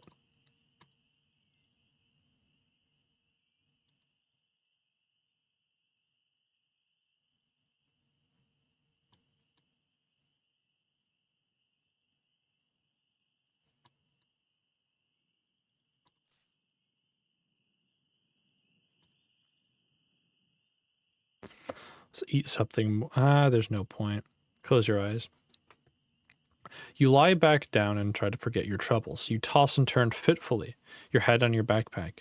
You dream of a terrible smell and the grunting of some kind of wild dog nearby. Open your eyes. You open your eyes just in time to see a spiked wooden club raised above your face. Roll left. You roll to your left as the club crashes down on the ground of where your head had been. You jump to your feet. 3 tall creatures with powerful arms and ugly faces surround you. They are Cladamen. Sup, guys? Greetings, you begin. What matter of people are you? But the figures merely grunt and groan in reply. You cannot communicate with them, if the noises are even a language. Alright, we already know we can control them.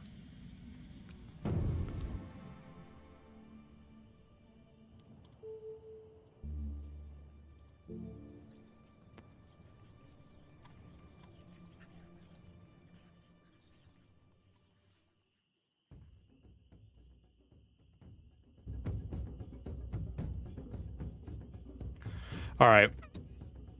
You draw your legendary sword and approach the first of the creatures. Emitting a roar that curdles your blood, the Cladaman swings its club and comes for you. There is no time for caution. You swing your sword at its neck. He tries to push you back with his great hand. Enraged by your attack, he beats his club against his palm, readying himself. Uh-oh. You risk an attack, but it fails. The Cladaman raises his enormous club and brings it hammering down on you. You're caught off balance. You tumble to the ground, stunned by the blow. You're trying to put space between you. As the Cladaman lunges with his club, you turn the blow with your sword. You're mostly unharmed. Taking a chance, you charge forwards, hoping to trap the Cladaman on your blade. Moving swiftly, you aim to skewer his heart. He flicks your blow away with his club. He is left breathless, but otherwise unharmed. He stomps the ground with one heel. You raise your guard. The Cladaman swipes his club. You throw yourself to the ground. You are mostly unhurt. You stay defended as the Cladaman jabs. You are partly needed, but mostly unscathed. He lifts his club across his body defensively. Okay. Right, I should actually read before I, Just full send. Taking a chance, you charge in with a blow that could part bone.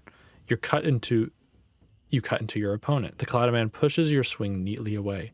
The Clouded Man stumbles suddenly. He is weakening. Now he's deadening.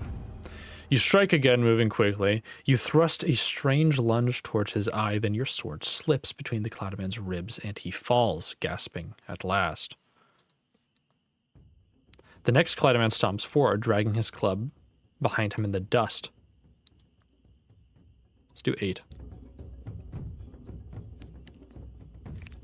Giving a roar that curdles blood, the Clouded Man swings its club and stomps towards you, determined to crack open your bones.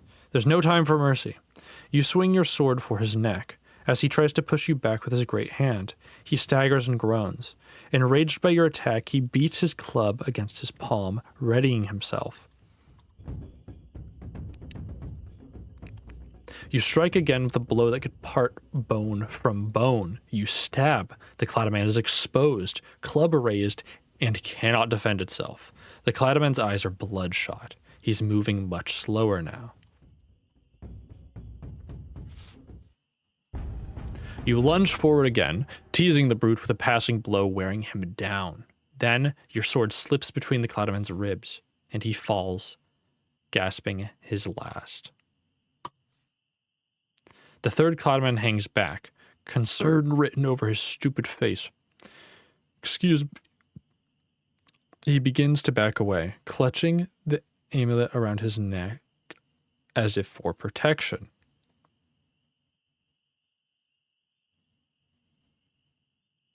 We'll let him go. You do not have the heart to kill a creature in cold blood. He slips away into the night, grunting and groaning to himself. You search the bodies quickly but find nothing exciting except a couple gold pieces, while another has a pouch containing a weight of sand tied to the end of a stick, perhaps some type of weapon of some kind. You pocket the gold immediately, but the rest seems worthless. Take everything.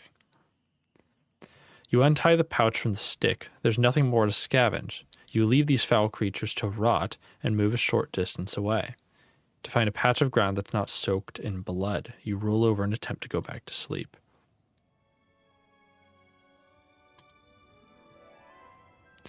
When you get to your feet and look around, it seems that you have spent the night at the foot of an old well. The well is ancient.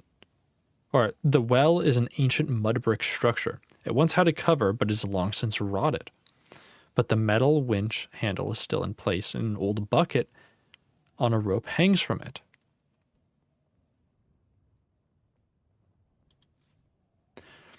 You haul the bucket over the side of the well and look into it. It's quite empty. Clearly, this has not been used in a very long time. You find a stone and drop it into the well. It falls for a long time, then nothing. There's no splash. Strange hissing noises echo up the well shaft.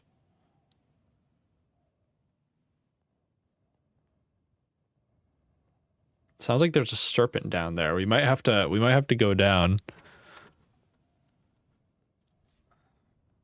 You feel inside the edge of the well for handholds, but there are none. The stone edges of the well are smooth, and the well itself is too broad to shimmy down.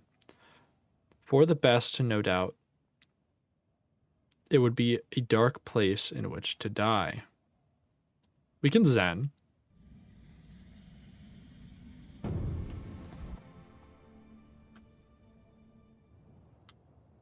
We cannot Zen. We can Foff, though. Maybe not Foff.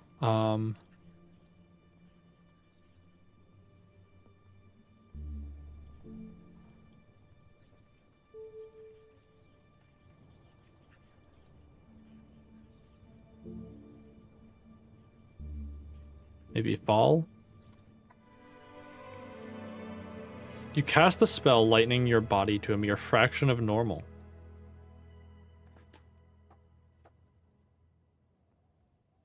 Let's lower the bucket. With some effort, you get the handle of the well to turn and lower the bucket into the well shaft. Keep lowering.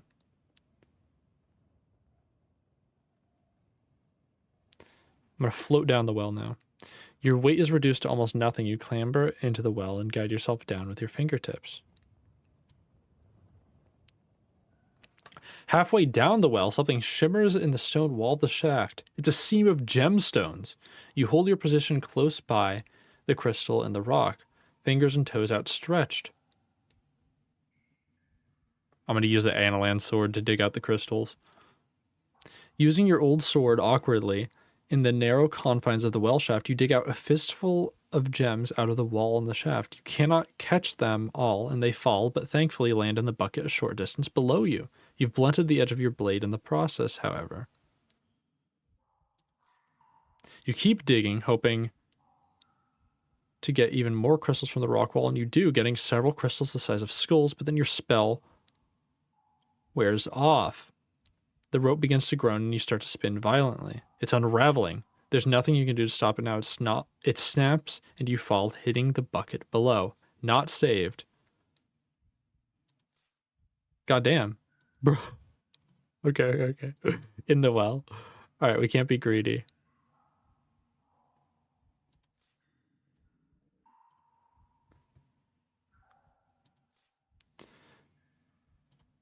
Okay, not wanting to risk the spell wearing off, you climb back up the rope.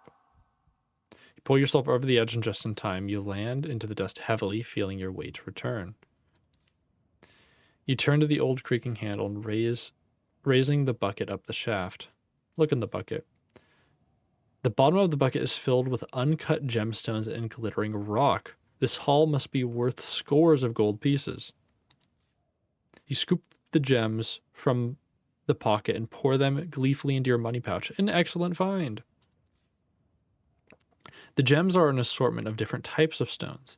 It will require some expert to sort, value, and cut them, but the sheer size of them is jaw-dropping. Several of them are the size of eggs. One of them is the size of a small cat. Pleased with your work, you stride away from the well. My God.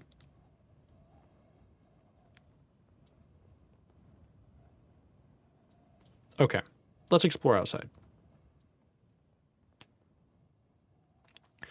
You walk around the back of the structure away from the well. The east side is in no better repair. Wind blows through holes in the walls. In one corner, you notice a strange, almost rectangular impression in the dust.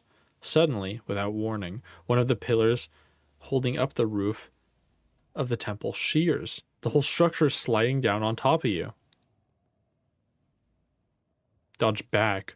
You dodge backwards as the gigantic roof of the building tilts, sliding in your direction, but you're still alive, but you're trapped beneath an enormous pile of rubble. Push the stones free. You heave with all your might, then finally a few of the stones begin to move. Keep going. You keep pushing yourself through until you squirm out from the underneath of the gigantic pillar and lie gasping on the stone. The temple is now completely destroyed. We'll take a pebble.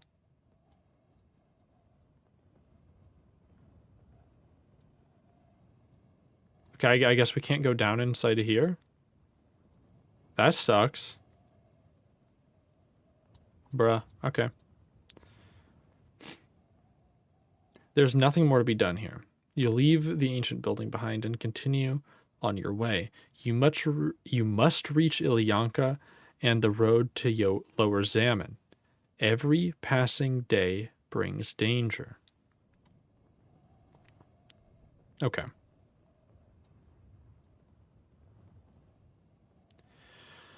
You walk on, the ground dropping a little.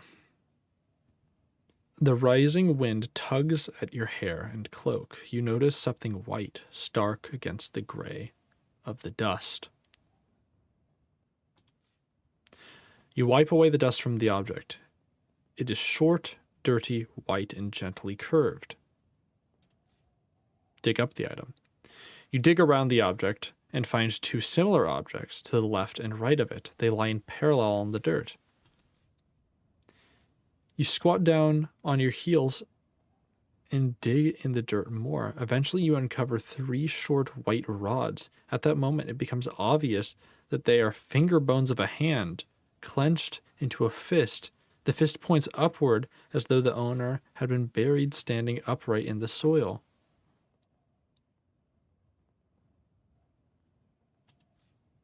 You keep digging, the fist gives way to a wrist, then an arm, as though the creature was trying to climb out of the soil when it landed closed overhead. As you lower, the bones start to accumulate a leathery coating. At first, you think it's the remains of a coat, but then you locate an anchor and sail tattoo, and it becomes clear that it's skin somehow preserved in the soil. The bodies a body is usually best left buried. There's no need to dig it back up. You march onwards. You keep moving, ascending and descending, as the sun climbs towards the zenith. The dry winds pick up. The sudden sound of voices to your right startles you. You spin around to see 7 hooded shapes squatting on the ground, playing some sort of weird game, chanting in a curious tongue.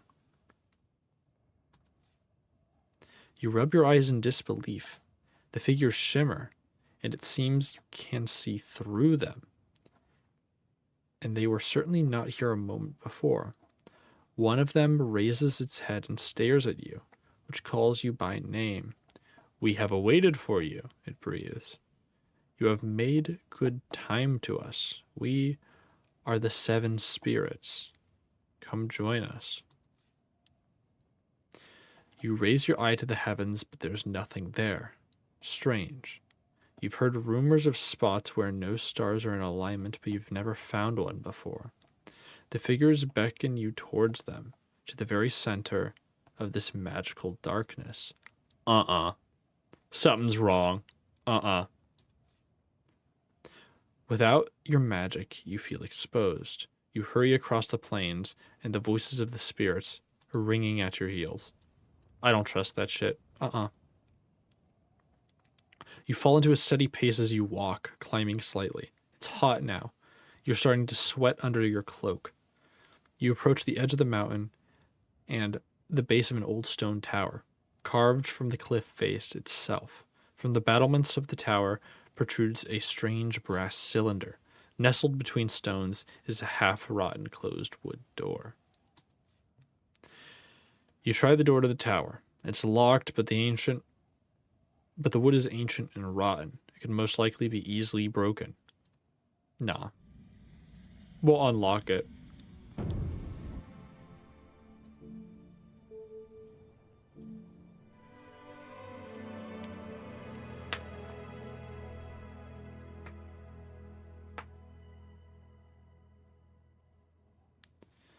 You craft an enchantment, and the door of the tower rattles violently, as though in high wind. But then it falls still once more. Either the entrance is protected by magic, or it's barred by something this spell cannot shift. You regard the smooth stone walls of the tower. It seems there's no way to climb up. You put your shoulder to the door, though the wood resounds. You cannot break through. Perhaps it's barred on the inside. You turn away from the tower. It seems there's no way in, and the mountains to the east are impassable. The only way back is across the uneven steps.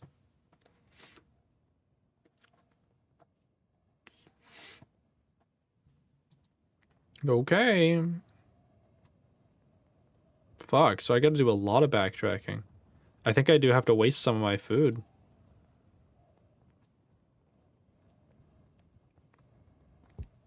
You march onwards, the ground dropping a little. Mid-afternoon haze makes the air uncomfortably warm. You continue to walk, feeling the day's first rumblings of hunger in your stomach.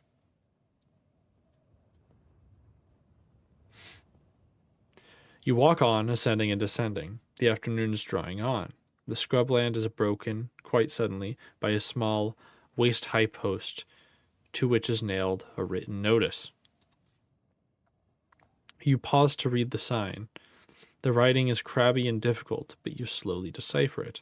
"Stop, traveler. Every wish can come true, for this post marks the grave of the god Benanga. Call his name and close your eyes to be blessed forthwith."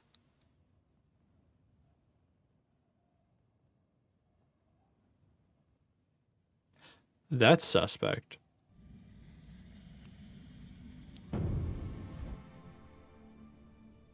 I don't even need the sus. I'm just going to do it. You stand carefully by the post and call out Benanga to the empty air. Nothing seems to change. There's no sense of danger or of blessing in the air.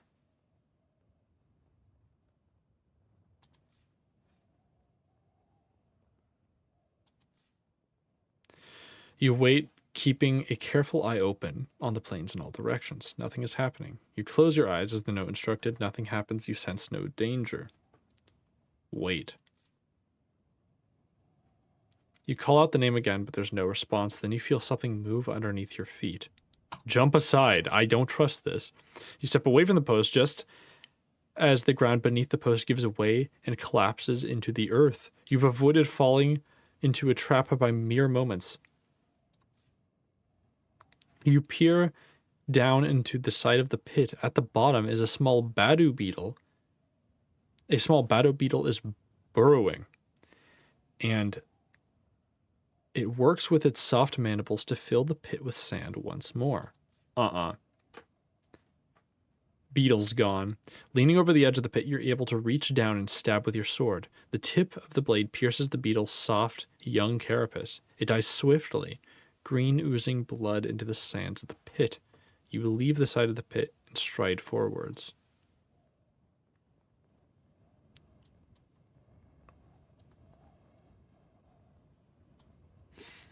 Guess we're going back to the village. Oh shit, right. The gemstones. Maybe the guy wants those.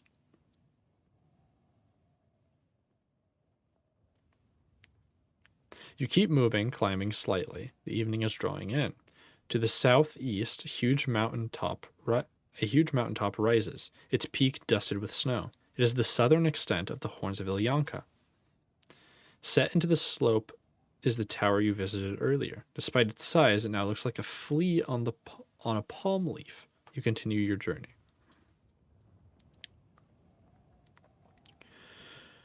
You fall into a steady pace as you walk, the ground dropping a little. Clouds begin to tumble across the darkening sky. It'll be night soon. The steppes stretch away far from here. You pass the village and the overhang of the steppes once more. The path leads into the village, or you can skirt past. You approach the gate once again. They look at you with expressions you cannot read.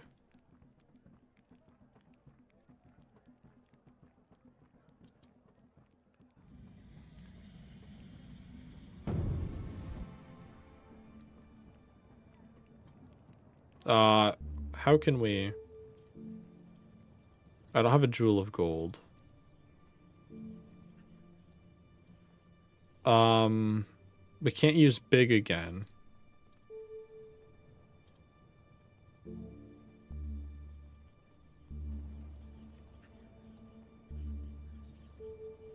Can't use res. What can we do here? We could do kid. Create illusions.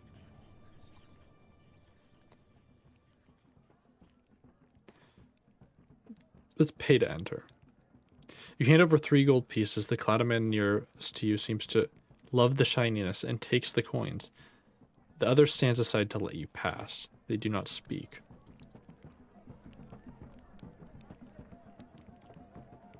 You look around the weird houses. By the fire once again. You head over to the fire pit, but it's unlit during the day and no one's here. Taking out one of your smoked fish from your pack, you fill your empty stomach and look around the village once more. I want to go back in. I have things I think this man will want.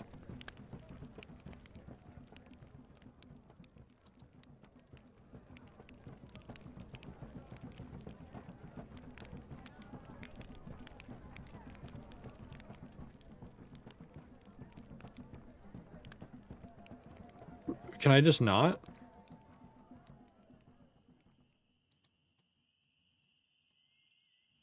Hold on. Let's see.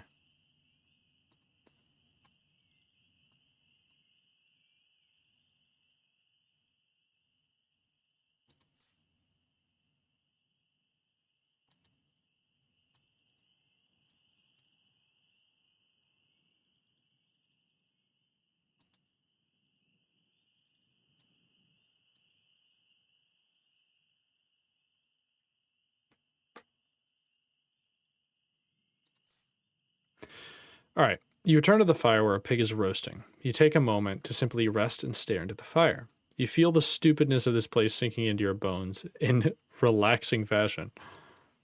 Eat more pig. You tear off another leg of pig and munch down.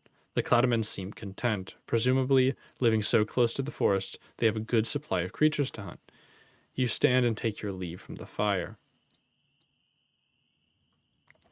You head back to the hammocks, haul yourself into one of the hammocks. They're far too large for a normal human, but this, in fact, makes it only more comfortable.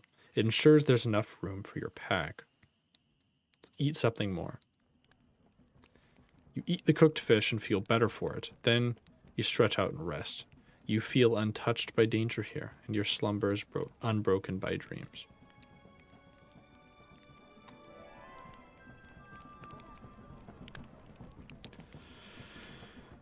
You wake after a peaceful night in one of the hammocks feeling much refreshed. I just can't go back into this craftsman thing. Bruh. That's annoying. Whatever. You head out of the village, nodding to the guards as you leave.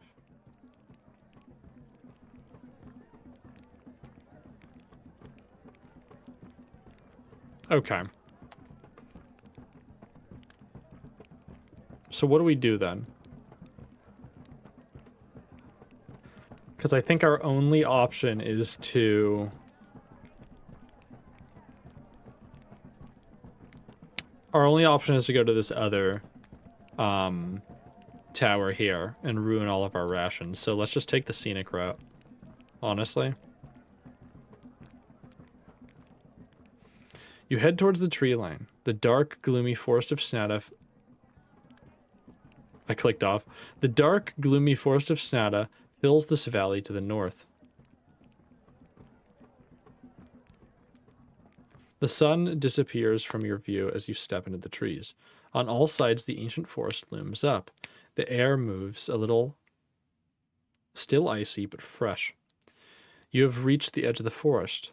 Through the trees, you can see the level steps extending into the baking sunshine. You march on. Let's go this way. The path continues tortuously through the forest. As the morning moves on, the wind begins to rise, and you continue to walk. You walk on between the trees. The sun is hot now. The damp chill hangs in the air. You hear a soft padding on the ground beneath you. You whip around, expecting to see something terribly at your back, but there's nothing. The path is quite empty. You start to walk on, and the padding noise begins once more, but more quietly until you begin to lose track of it.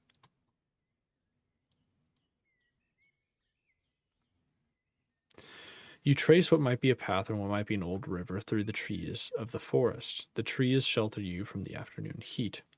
The path looks wide and well used, but there's no signs of who or what uses it. Then, a little further on, you reach a spot where the trail is suddenly narrower and the bushes tight on either side. You squeeze your way forward between the bushes which have overgrown the path, only to find yourself quickly tangled in them. It's lucky the sight masters cannot see this far. It would be embarrassing if the sergeant could see you now. You pause to look at the bush and see that the branches are twitching ever so slightly, curling and uncurling like reaching fingers. You kneel down to free yourself, but somehow ended up more tangled than ever. You now have branches on both ankles and one elbow. You stop quite still, and then that is when you realize that the bush itself is moving. Unfortunately, however, one of the tendrils has already looped itself around your neck. Fuck. Alright, cast a spell, man.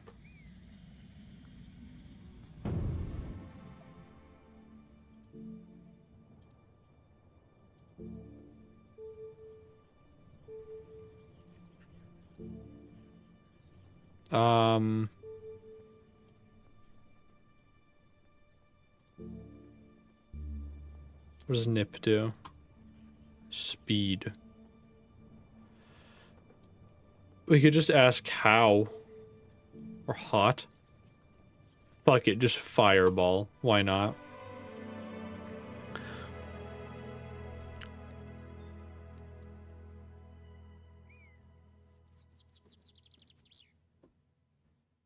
Reaching up to the constellations, you create the spell, winding the fireball in your palm. The plant does not lessen its grip, but rather tightens, as if to say, we burn together. Fuck you. I'm gonna burn the plant and myself. You show the plant no mercy, and hurl the fireball at the roots and tendrils of the plant. It erupts into flame, but holds you as long as it can, and the fire engulfs you, burning you badly. But you survive long enough to haul yourself free and gasping onto the path. That was not optimal. Things scurry in the branches all around you. You still feel shaky from your encounter with the stranglebush. Mid-afternoon heat makes the air damp. You pause as a thin red-colored snake slides across your path. I'm going to try to skewer him. You draw your sword to skewer the snake, but it's too fast for you, twisting and turning to escape the blade and disappearing into the foliage.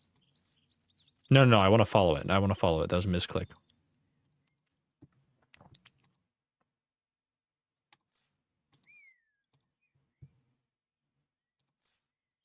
It seems remarkably intelligent for a serpent. The snake reaches the foot of the tree and coils around its trunk. Watch. As you watch, the snake slithers quickly up the trunk. A moment later, its head drops down from the branch to stare at you. Approach the tree.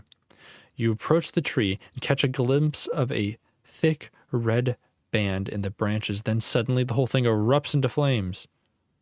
Jump back. You jump back, but as soon as it began, the fire goes out, leaving a badly charred tree. Looking up into the branches, you see the red snake peering down at you. It's grown tenfold in size, and 2 fiery wings are now folded across its back. Sly eyes watch your movements, as if deciding its next attack. You stand in shock and fear. The blaze of hissing fury, it must be the fiery serpent.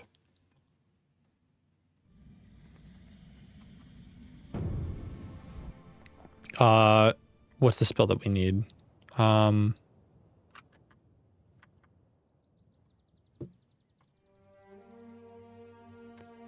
Sand spell. I keep forgetting what it's called. Here we go. Mud.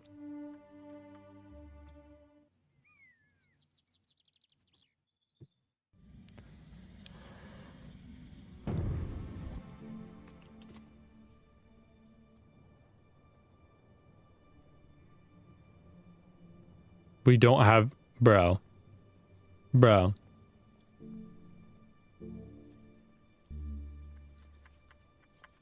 We don't have the right... Oh!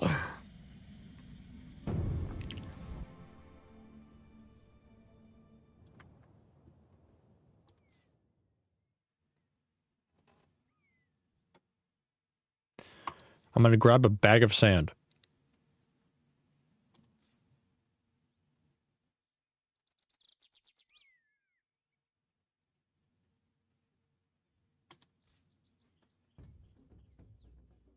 Uh-oh.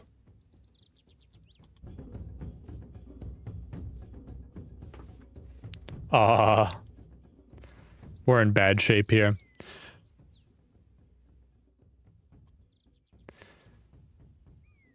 Okay, how the fuck are they gonna give me the weakness to the snake and then not give me the ability to attack the snake?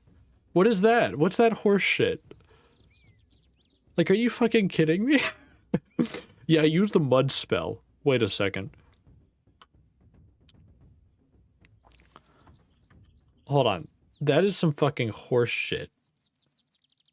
Let me just make sure I'm not an idiot.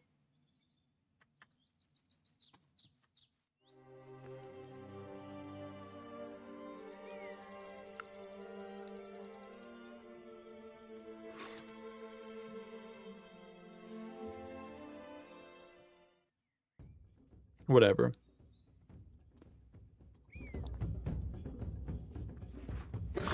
All right. Flames surround the serpent as it launches itself towards you. You take 2 steps back and raise your guard.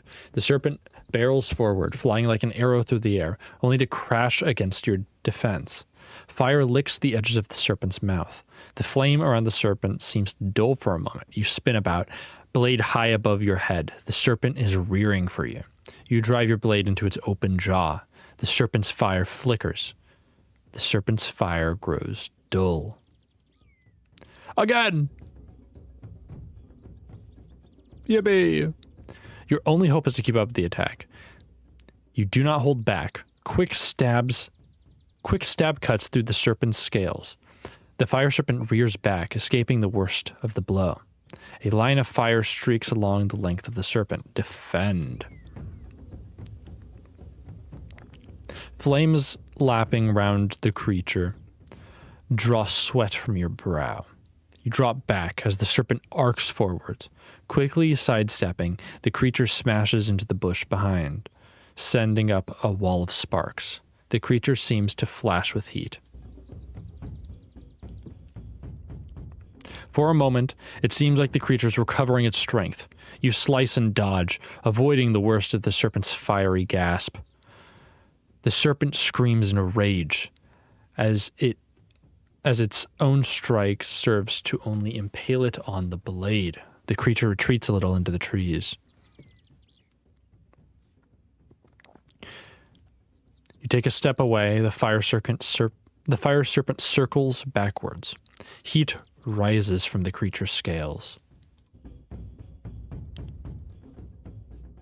Every moment is a wasted risk. You cannot risk a moment more. You strike forward, committing all your weight to the blow. The flames around the creature flicker a deep, dark red. The creature's flame turns dim.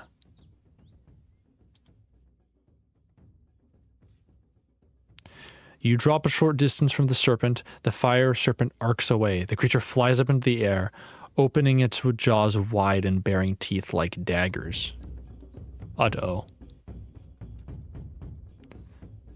I might be dead. Then the trees are alight with flame. The heat is unbearable. You try to swing, but the fire serpent's wings batter punishingly into you. The smell of seared flesh fills your nostrils, your own. The creature coils its scaly body. I'm gone. All right, let's try again.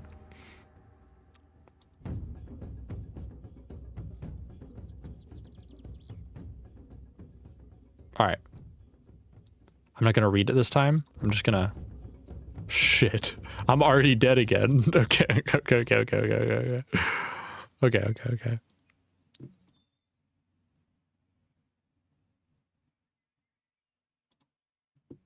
Let's cast a spell here.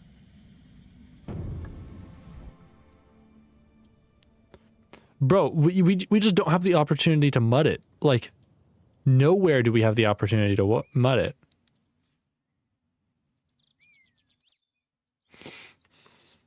Let's try to mud it here.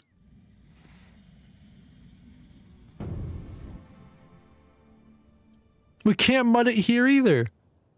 What do you mean?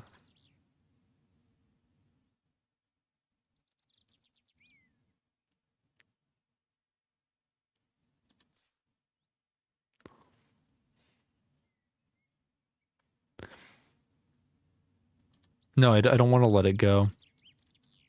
I misclicked again.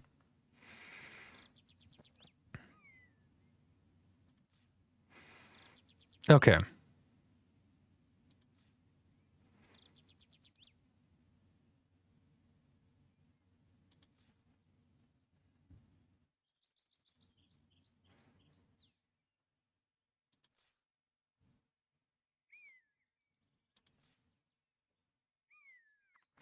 You charge forward, convinced the flame is an illusion. It's not. You feel a burning heat on your skin, but as soon as it began, the fire goes out, leaving the tree badly charred. Looking up in the branches, you see the red snake peering down at you. It's grown tenfold in size, and its 2 fiery wings are now folded across its back. Sly eyes watch your movement as if deciding its next attack. Can we mud it? Why even give us that as a hint then?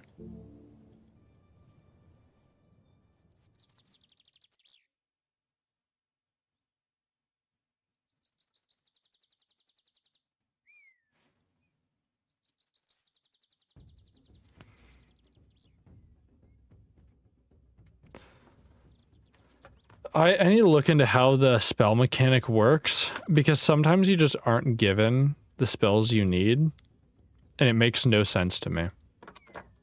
Maybe it's dependent on time of day, but that seems abstract, to say the least.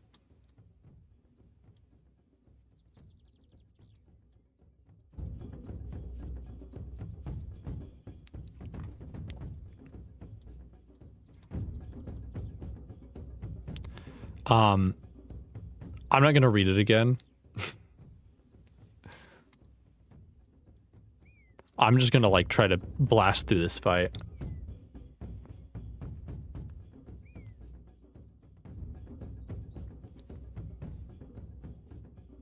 Okay, okay, defend, defend, defend. Alright, alright, alright. Now we attack again. Where did he get the stamina from? Where did he get the stamina from? Oh my god. Okay. Again.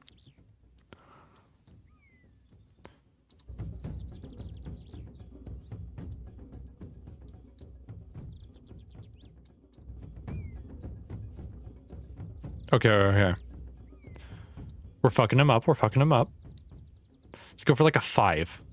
Okay. Defend now. Okay, okay, okay. He still has a lot, but I'm gonna attack here. Okay. We defend now. He's gonna be aggressive, yeah. Okay. Now we might have more of an opportunity. Little bit.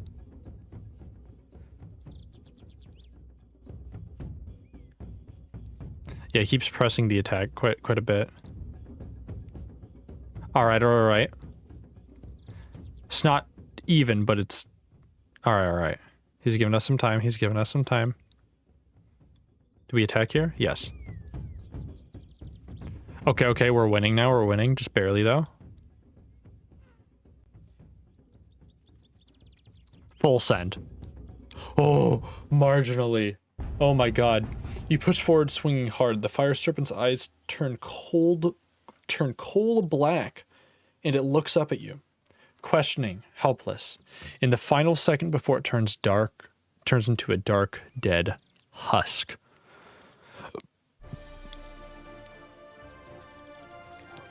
You step back, gasping with relief, wincing from your burns.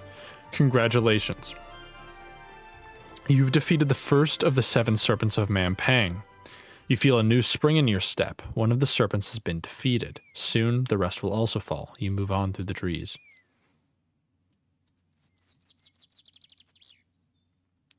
You crash through the trees, using the hewing axe to open a path. With the sun filtering through the leaves, you walk through the wood. The walk through the woods is pleasant. Strange trees and bushes line the path, and every now and then you catch a glimpse of birds singing in the branches. Might as well forge a little bit. You pause to forge between the trees. Look at the trees. There's a bird's nest in one. Ooh. Clambering on a nearby rock, you peer into the nest. It contains an egg and a few bright yellow feathers from whatever bird made it. You hear rustling. I'm going to take the feathers. I'm also going to take the egg. You take the egg carefully out of the nest and place it delicately in the bottom of your pack. It will serve for a meal, but you'll have to eat it, even if you have to eat it raw. You scour the low bushes, a few berries which look ripe and good to eat. Another large bush has wide leathery leaves which might be useful for something. You see nothing else. Suddenly, something you do not want to see erupts from a nearby bush, bowling you over. Before you can react, the thing has sunken teeth into your shoulders and is dragging you through the trees. Hold on. I am at 1 stamina. Let me pray for healing real quick. All right. Let me then also Take a dose of blimberry. Okay, that'll serve as a meal.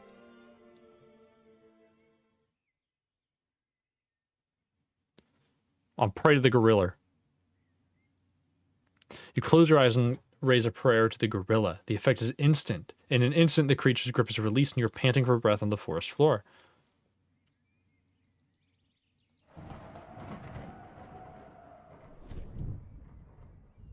You pick yourself up, or you pick yourself to your feet and look around. Okay. I don't want to waste all my rations immediately. So, the path winds tortuously through the forest. The wind picks up as the evening draws on. Soon, it will be dark. Something looms between the trees. You emerge into something of a clearing to find a towering stone structure built into the earth. Not a tower, but one of an enormous arch. Who could have built such an incredible thing? And how long ago was it done? Yo, look at that. The trees are thinner, replaced by climbing weeds and shrubs that grow up and around the broken stones of the bridge. You make your way to a point where the path splits. You crane your neck and look at the stone pillar. It's made of bricks, each one a normal size, but then thousands upon thousands in number. They climb up in the air in a stack no wider than a tree, but 3 times taller than any in the forest. Then, almost beyond what you can see, the stones begin to form a curve, branching into the beginning of an arch. But the rest of the arch has crumbled into ruin. And this single leg is all that remains. The pillar may be climbable, otherwise several paths lead into the trees. I don't think I want to climb the pillar. If I go up here, it's just going to be nothing. So I think it is just, I gotta just go down.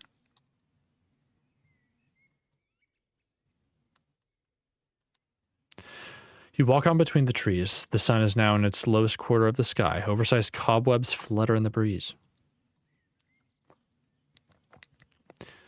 You follow what might be a path and what might be an old river through trees of the forest. Night falls. You should probably find somewhere safe to sleep. The water of the pool laps gently in a dirty shore. The water is shimmering dully in the dark.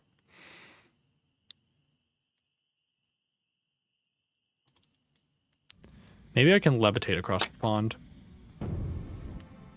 Oh, I do have a Z. Can I do Zen? Hell yeah. You spin the constellations into shape around you, and the medallion begins to glow gently as you rise up into the air. Make a move.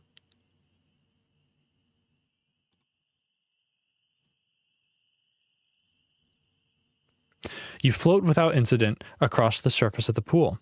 Your weight returns and you settle gradually back down to the ground.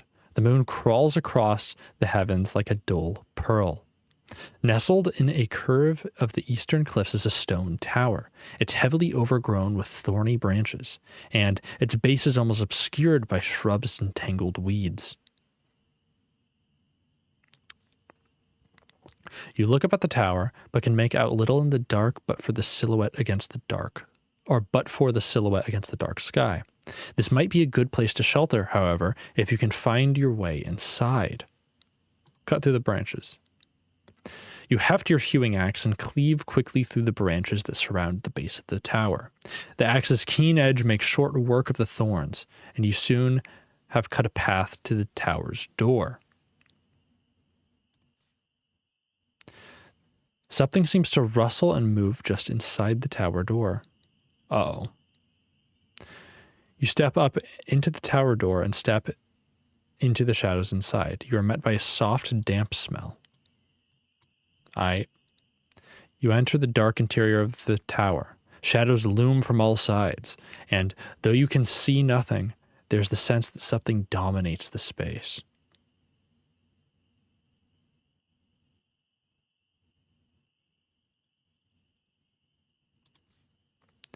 You hold back, waiting for your eyes to adjust. Slowly, details filter in. You are standing at the base of a gigantic tree. By the girth, it must be at least 500 years old. A wooden staircase winds around the trunk and disappears into the canopy. It's time to explore.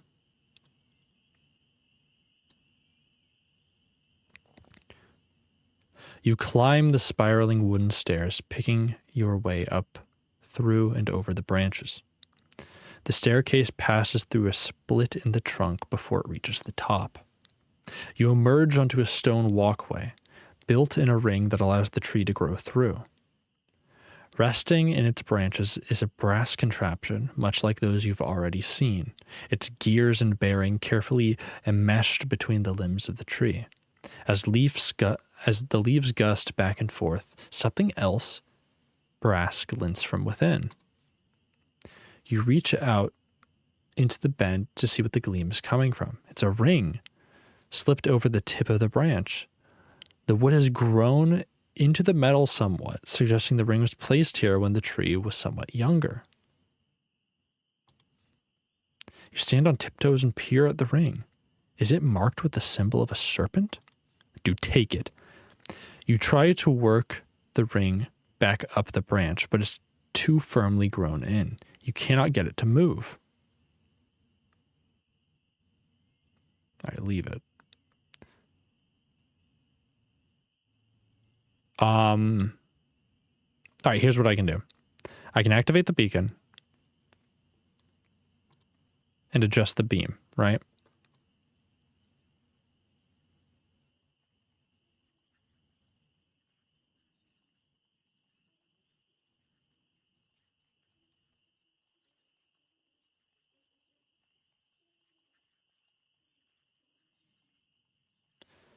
What is going on here?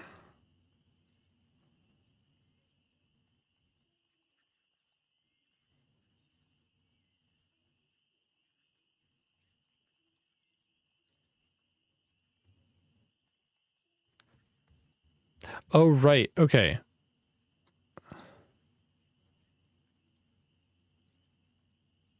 So we're by the swamp already.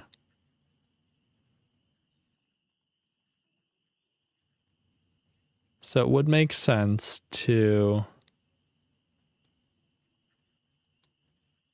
try and it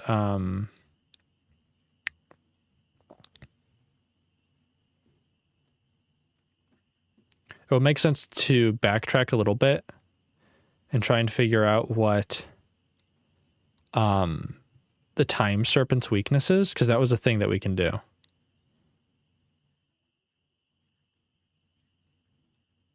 We also have the marsh goblins, though.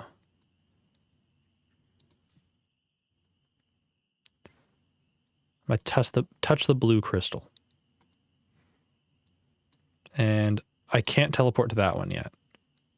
Bruh.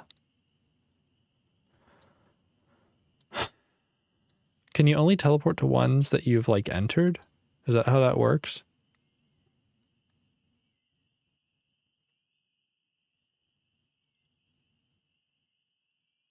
I think. Okay, whatever. We go back here.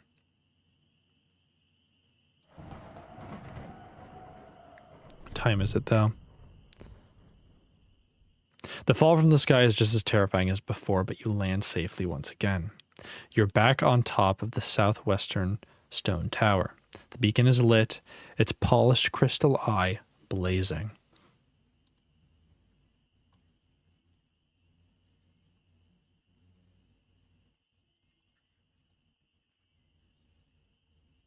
Yeah, right there.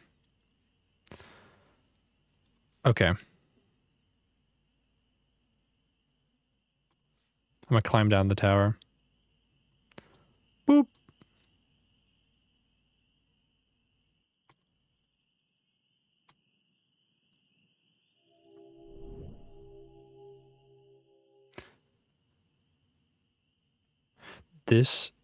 The going is easy along the old road.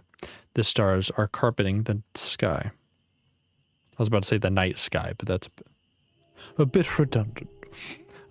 You step out You step off the road and walk across the suddenly grassy fields. This is now the dead of night. You crest a low rise and look down across the grass, offering something of a view. Looking north, a wide river splashes spray up in the air. Looking east, a road makes a loop past foothills of the Badubak Ridge, passing an unusually double-spiked rock formation. In the south, you can make out Eltheria's tree, and that is all there is to see. You continue your walk. You make your slow way across the fertile prairie, long grass brushing your boots. The stars are starting to fade. You stride on through the darkness.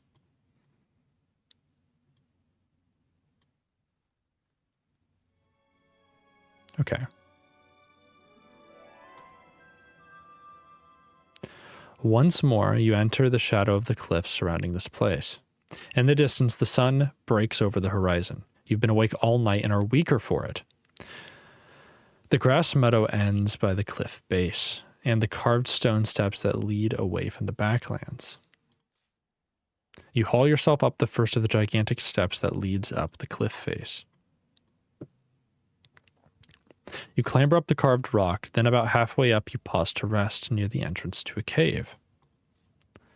The cave is clearly inhabited. A cloth hangs across the opening. You push back the hanging cloth and enter the cave.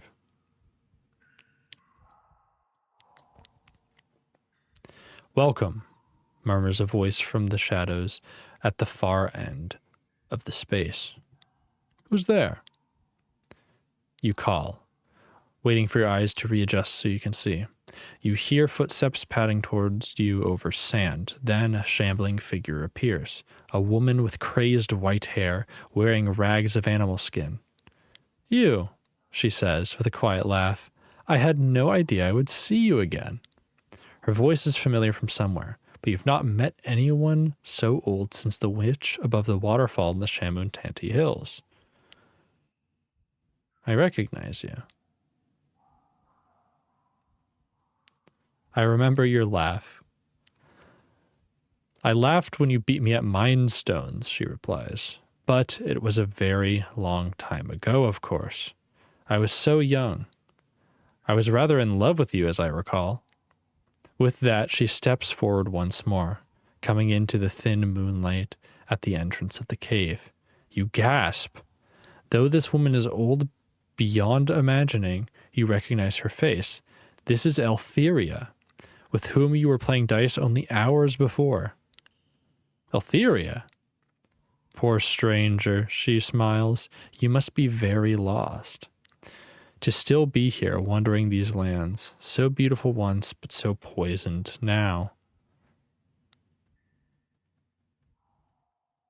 How much time has passed?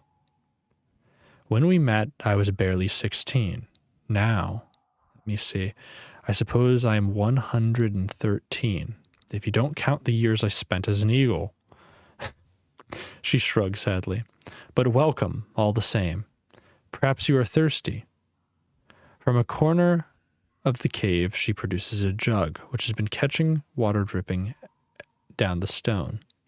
Thank you. She pours you a cup, and you drink gratefully, quickly feeling thoroughly refreshed. It's been barely any time since I last met you, you tell her, amazed. Then the curse on this land affects me, but not you, she says. Perhaps you'll be able to leave, unlike the others. What others? The others. All the others that survived the new crown, she replies.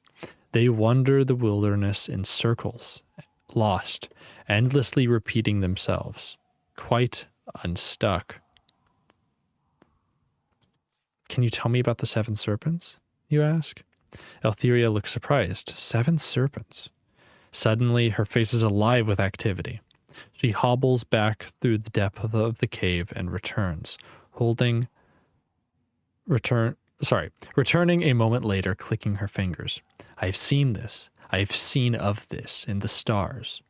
About 7 serpents turns the fate of a man, and about that and about that turns the fate of the world.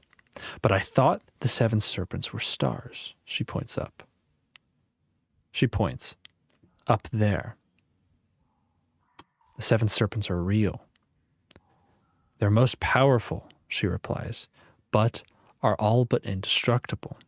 If you see one of these serpents, stranger, I believe that you must run. The serpents have weaknesses, you tell her. They can be defeated.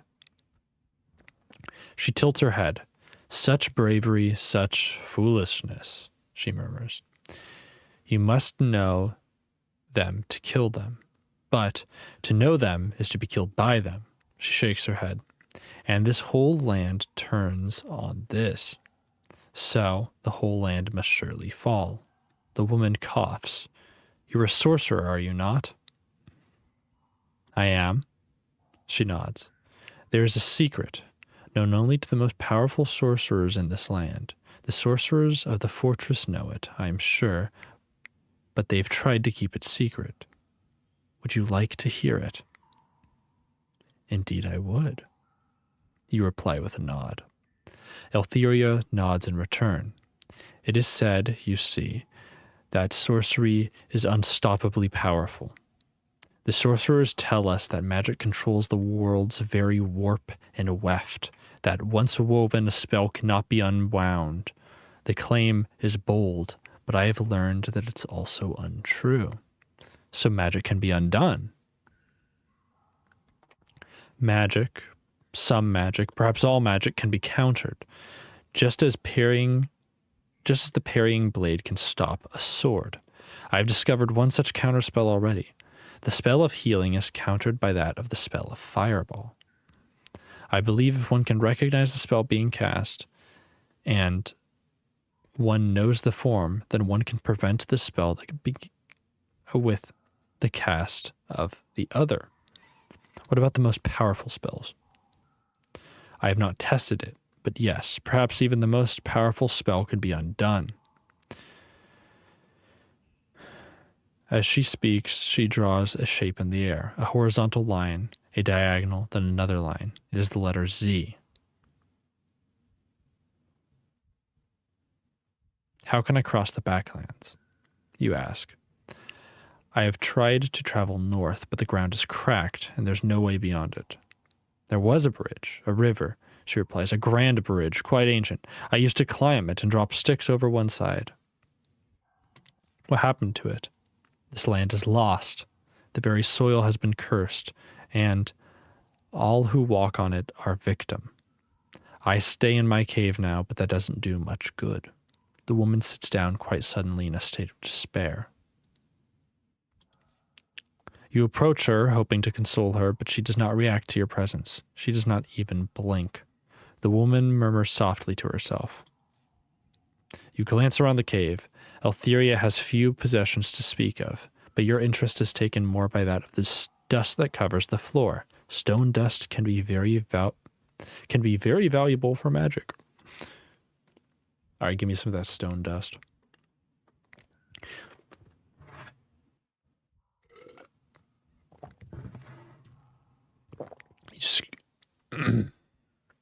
You scrape together a handful's worth of stone dust between your palms and slip it into your money pouch for safekeeping. The woman's third eye seems to glow momentarily. You step away from the old woman and look about for where to go next. Then, quite suddenly, she grabs your leg. I will find them, she hisses, but it will take some time to search. Come back. Then her eyes roll up into her skull. Stepping carefully past the catatonic woman, you make your way further into the back of the cave. After a narrow passage, it opens to reveal a wide space lit by torchlight. The walls are covered with scratched writing, curious symbols and glyphs, all in the same shaky hand. A tangle of ropes lie in one corner. A little dust trickles from the ceiling. Intrigued by the writing, you look over some of the symbols. They are a mixture of star signs, letters, numbers, and shapes that you do not recognize. There is no order. It is as though their scribe them. Hold on. This is a weird sentence. There is no order. It is as though their scribe them was desperately trying to capture as much of a dream as possible before it was forgotten. The results are quite indecipherable, especially in the near darkness. And barely any space is left. Only one patch of blank stone near the base of the wall. Some glyphs on the wall are split, you notice, by crazed cracks in the stone.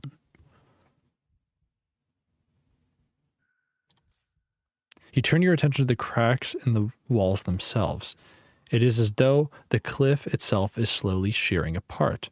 One crack in particular spiders the ceiling and threatens to bring down the roof. Looking more closely, you see why. It's filled with a seam of soft metal, which is slowly wearing away.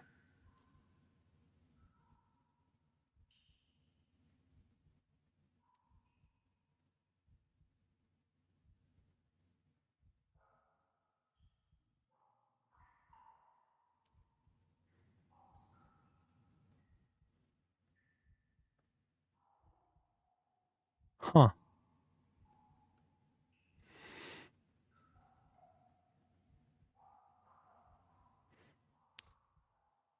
I'm going to look at the blank stone. You squat to look at the blank stone but see nothing. It's natural rock, only remarkable because every other surface has been etched or carved. Above the blank section is drawn a nude outline of a snake followed by a hand and two vertical lines.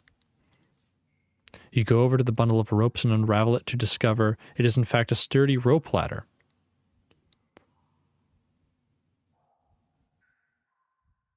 Oh wait, hold on. I didn't mean to click that. Let me... Okay. Jesus Christ. Look at the glyphs. Look at the rope. Look at the cracks.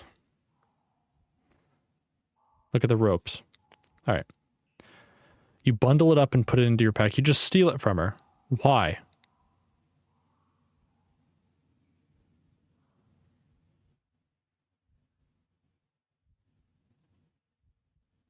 All right, leave the cave. You head back out of the cave, avoiding a cascade of small stones from a crack in the ceiling as you go. Okay. You return from the rear of the cave. Altheria is still here, squatting in one corner, rocking quietly. What do the symbols on the walls of the cave mean? She shakes her head slowly. Too much to see, she murmurs. Not enough space. Her voice fades once more. Man, dude, I am not used to talking this much again. When I speak, like, my voice goes out a little bit.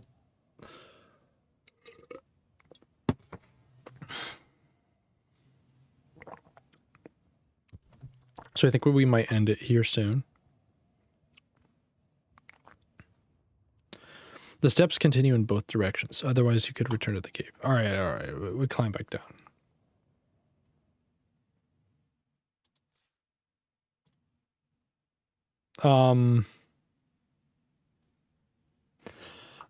I say we just say fuck it. And we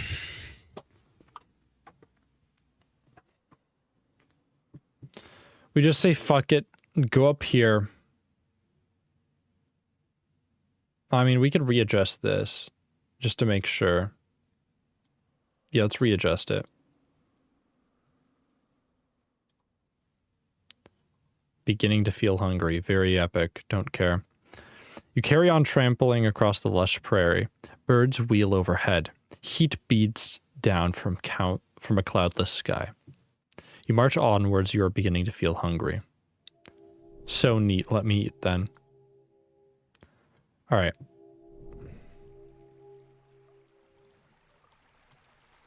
Up. All right, adjust the beam.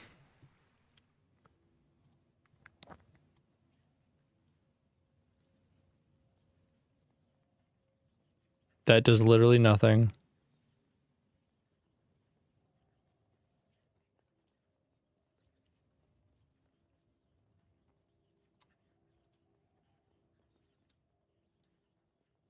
Okay, whatever. I'm just going to readjust it to where this now works.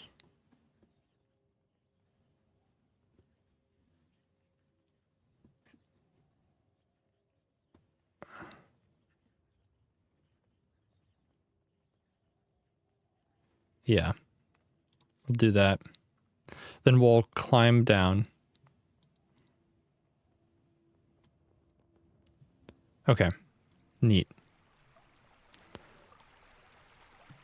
And then it looks like, hold on. You walk across the grassland. Rocky outcrops break the ground here and there.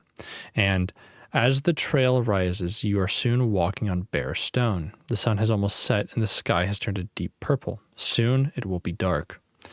The dusty plains have transformed into fields, though the grass here is littered with rocks that have tumbled down from the mountain range to the east.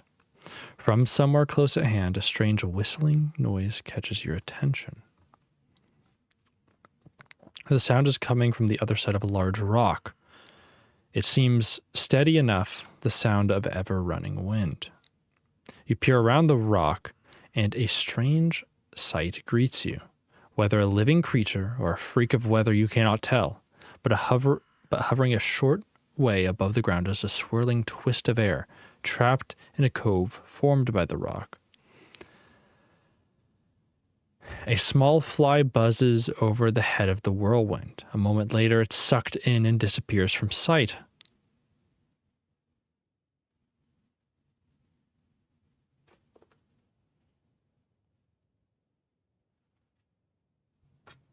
Try talking to the funnel. Let's look at the air funnel. Is the funnel alive? Something about the way it moves suggests it. It shuffles around the rock enclosure, as though injured and looking for a way out. Let me cast Gust on it.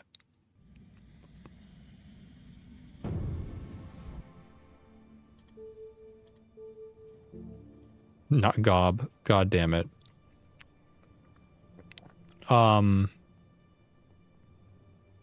Is it Gust? Wait, what is it? The Galehorn spell. I mean, I just want to see what it does, honestly.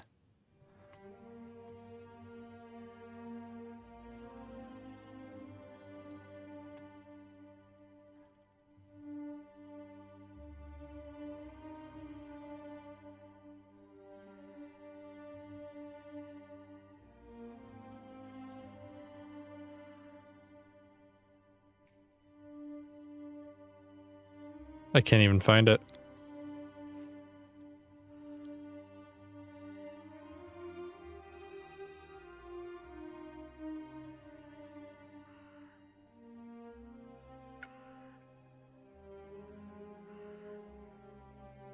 Huff. Okay. Let's see.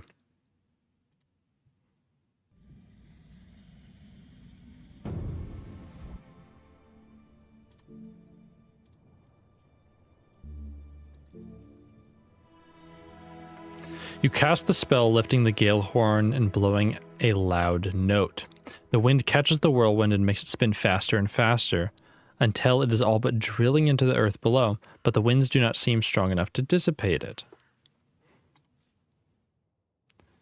You lower the horn once more and the magic wind drops. Suddenly from somewhere, you hear the voice, "Annalander, I bring a message."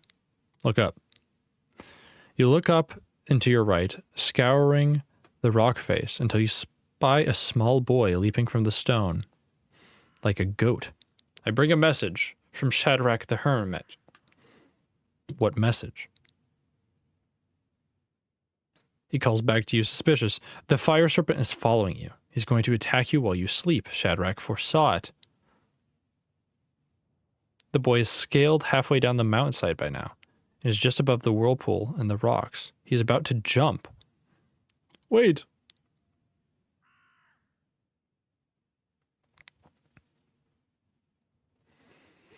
The boy hovers for a moment, 1 foot over the edge, about to jump. His eyes meet yours, then the rock on his foot slips. He begins to tumble downwards. He falls, and you see him pulled through the air towards the whirlpool. Cast a spell. What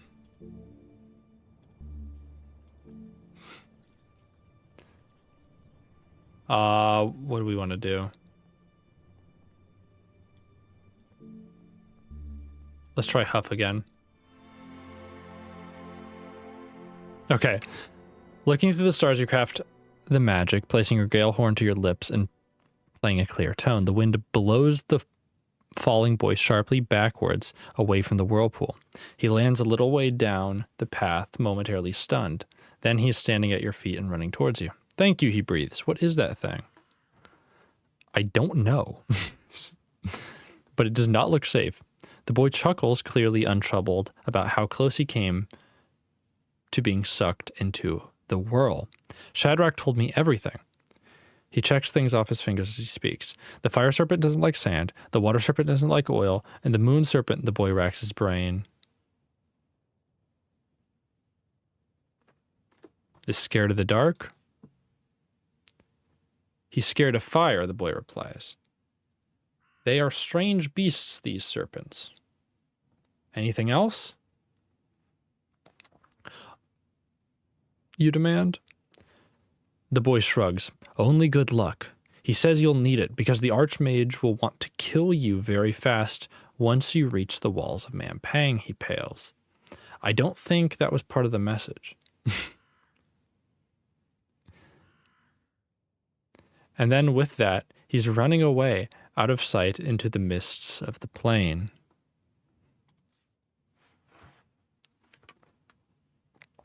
Greetings, you begin. Are you indeed a creature? The whirlwind. I'm trying to talk to the whirlwind. The whirlwind kicks a short distance up in the air, as if leaping, then settles back down. A reaction to your voice or merely a chance movement? As you consider the whirlpool, a creature in an all-covered hood lopes into view and is carrying something tightly in one hand, although you cannot make out what. I'm going to watch him. You watch the creature come closer, passing within spitting distance of the whirlpool. Whatever they are holding, it looks like little more than a rock. Greetings, you declare. The creature leaps in alarm, arms going wide. He drops whatever he is holding. A moment later, the whirlpool has sucked it away. The creature looks about in confusion. Point at the whirlpool. You point at the whirlpool, trying to explain with gestures what it is. The creature shakes its head and is clearly not following. At least it does not go any closer. Grumbling, the creature shambles away westwards, knocking into you as it goes. Fuck it, I'm gonna follow him. You follow the creature along the road, but you have only gone a short way when it seems to vanish from your sight into the mists. You step back into the whirlpool to see where to go next. I'm going to approach it. I'm kind of curious. You creep slowly closer until you are barely a sword's length away. It remains in position, spinning rapidly. From here, you can make out a little more about it, except that deep inside something flashes. You reach a hand out on top of the whirlwind. The force it exerts downward is quite strange. Then suddenly, without warning, it gets stronger. The sound coming from the thing increases in pitch dramatically. You look to the heavens hoping to find a spell, but when you try to pull your hand back to begin casting, you cannot move it. It's too strongly held in place by the whirlwind. The force on your hand is getting significantly stronger. Gorilla, please. You wait to see what happens. A moment later, the force has tucked your arm down inside the whirlwind. From there, you cannot save yourself. You're trapped inside. Whatever happens, there is so quick that you lose consciousness before you understand it. Okay. I'm so confused. Oh my god, we have to go through that long-ass fucking dialogue again? Okay.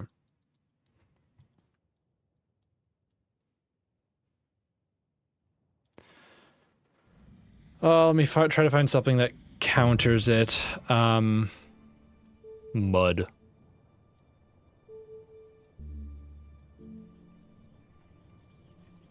Counters Foff.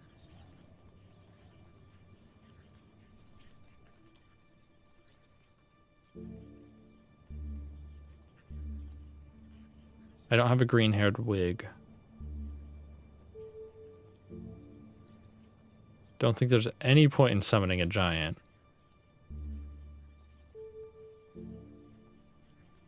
I don't want to summon a giant. Stop.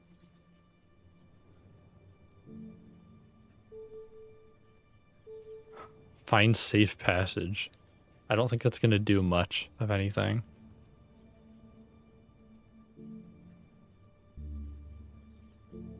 Huff is create wind. Okay. Gob is just going to give me goblin.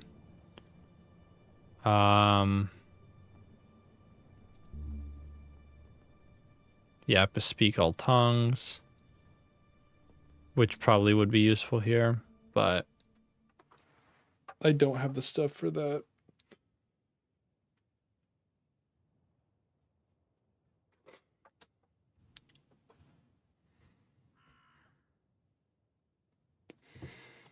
Okay. Let's just move on. We've been through here before. Let's continue. Actually, you know what?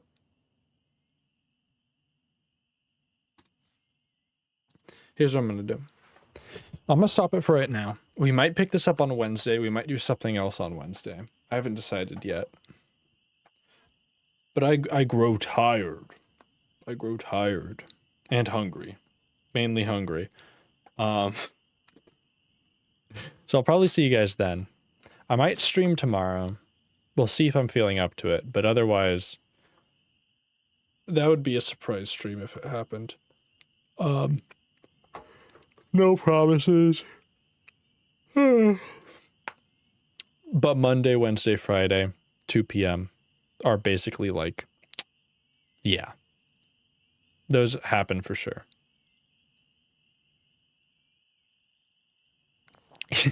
Either way, I will catch y'all later.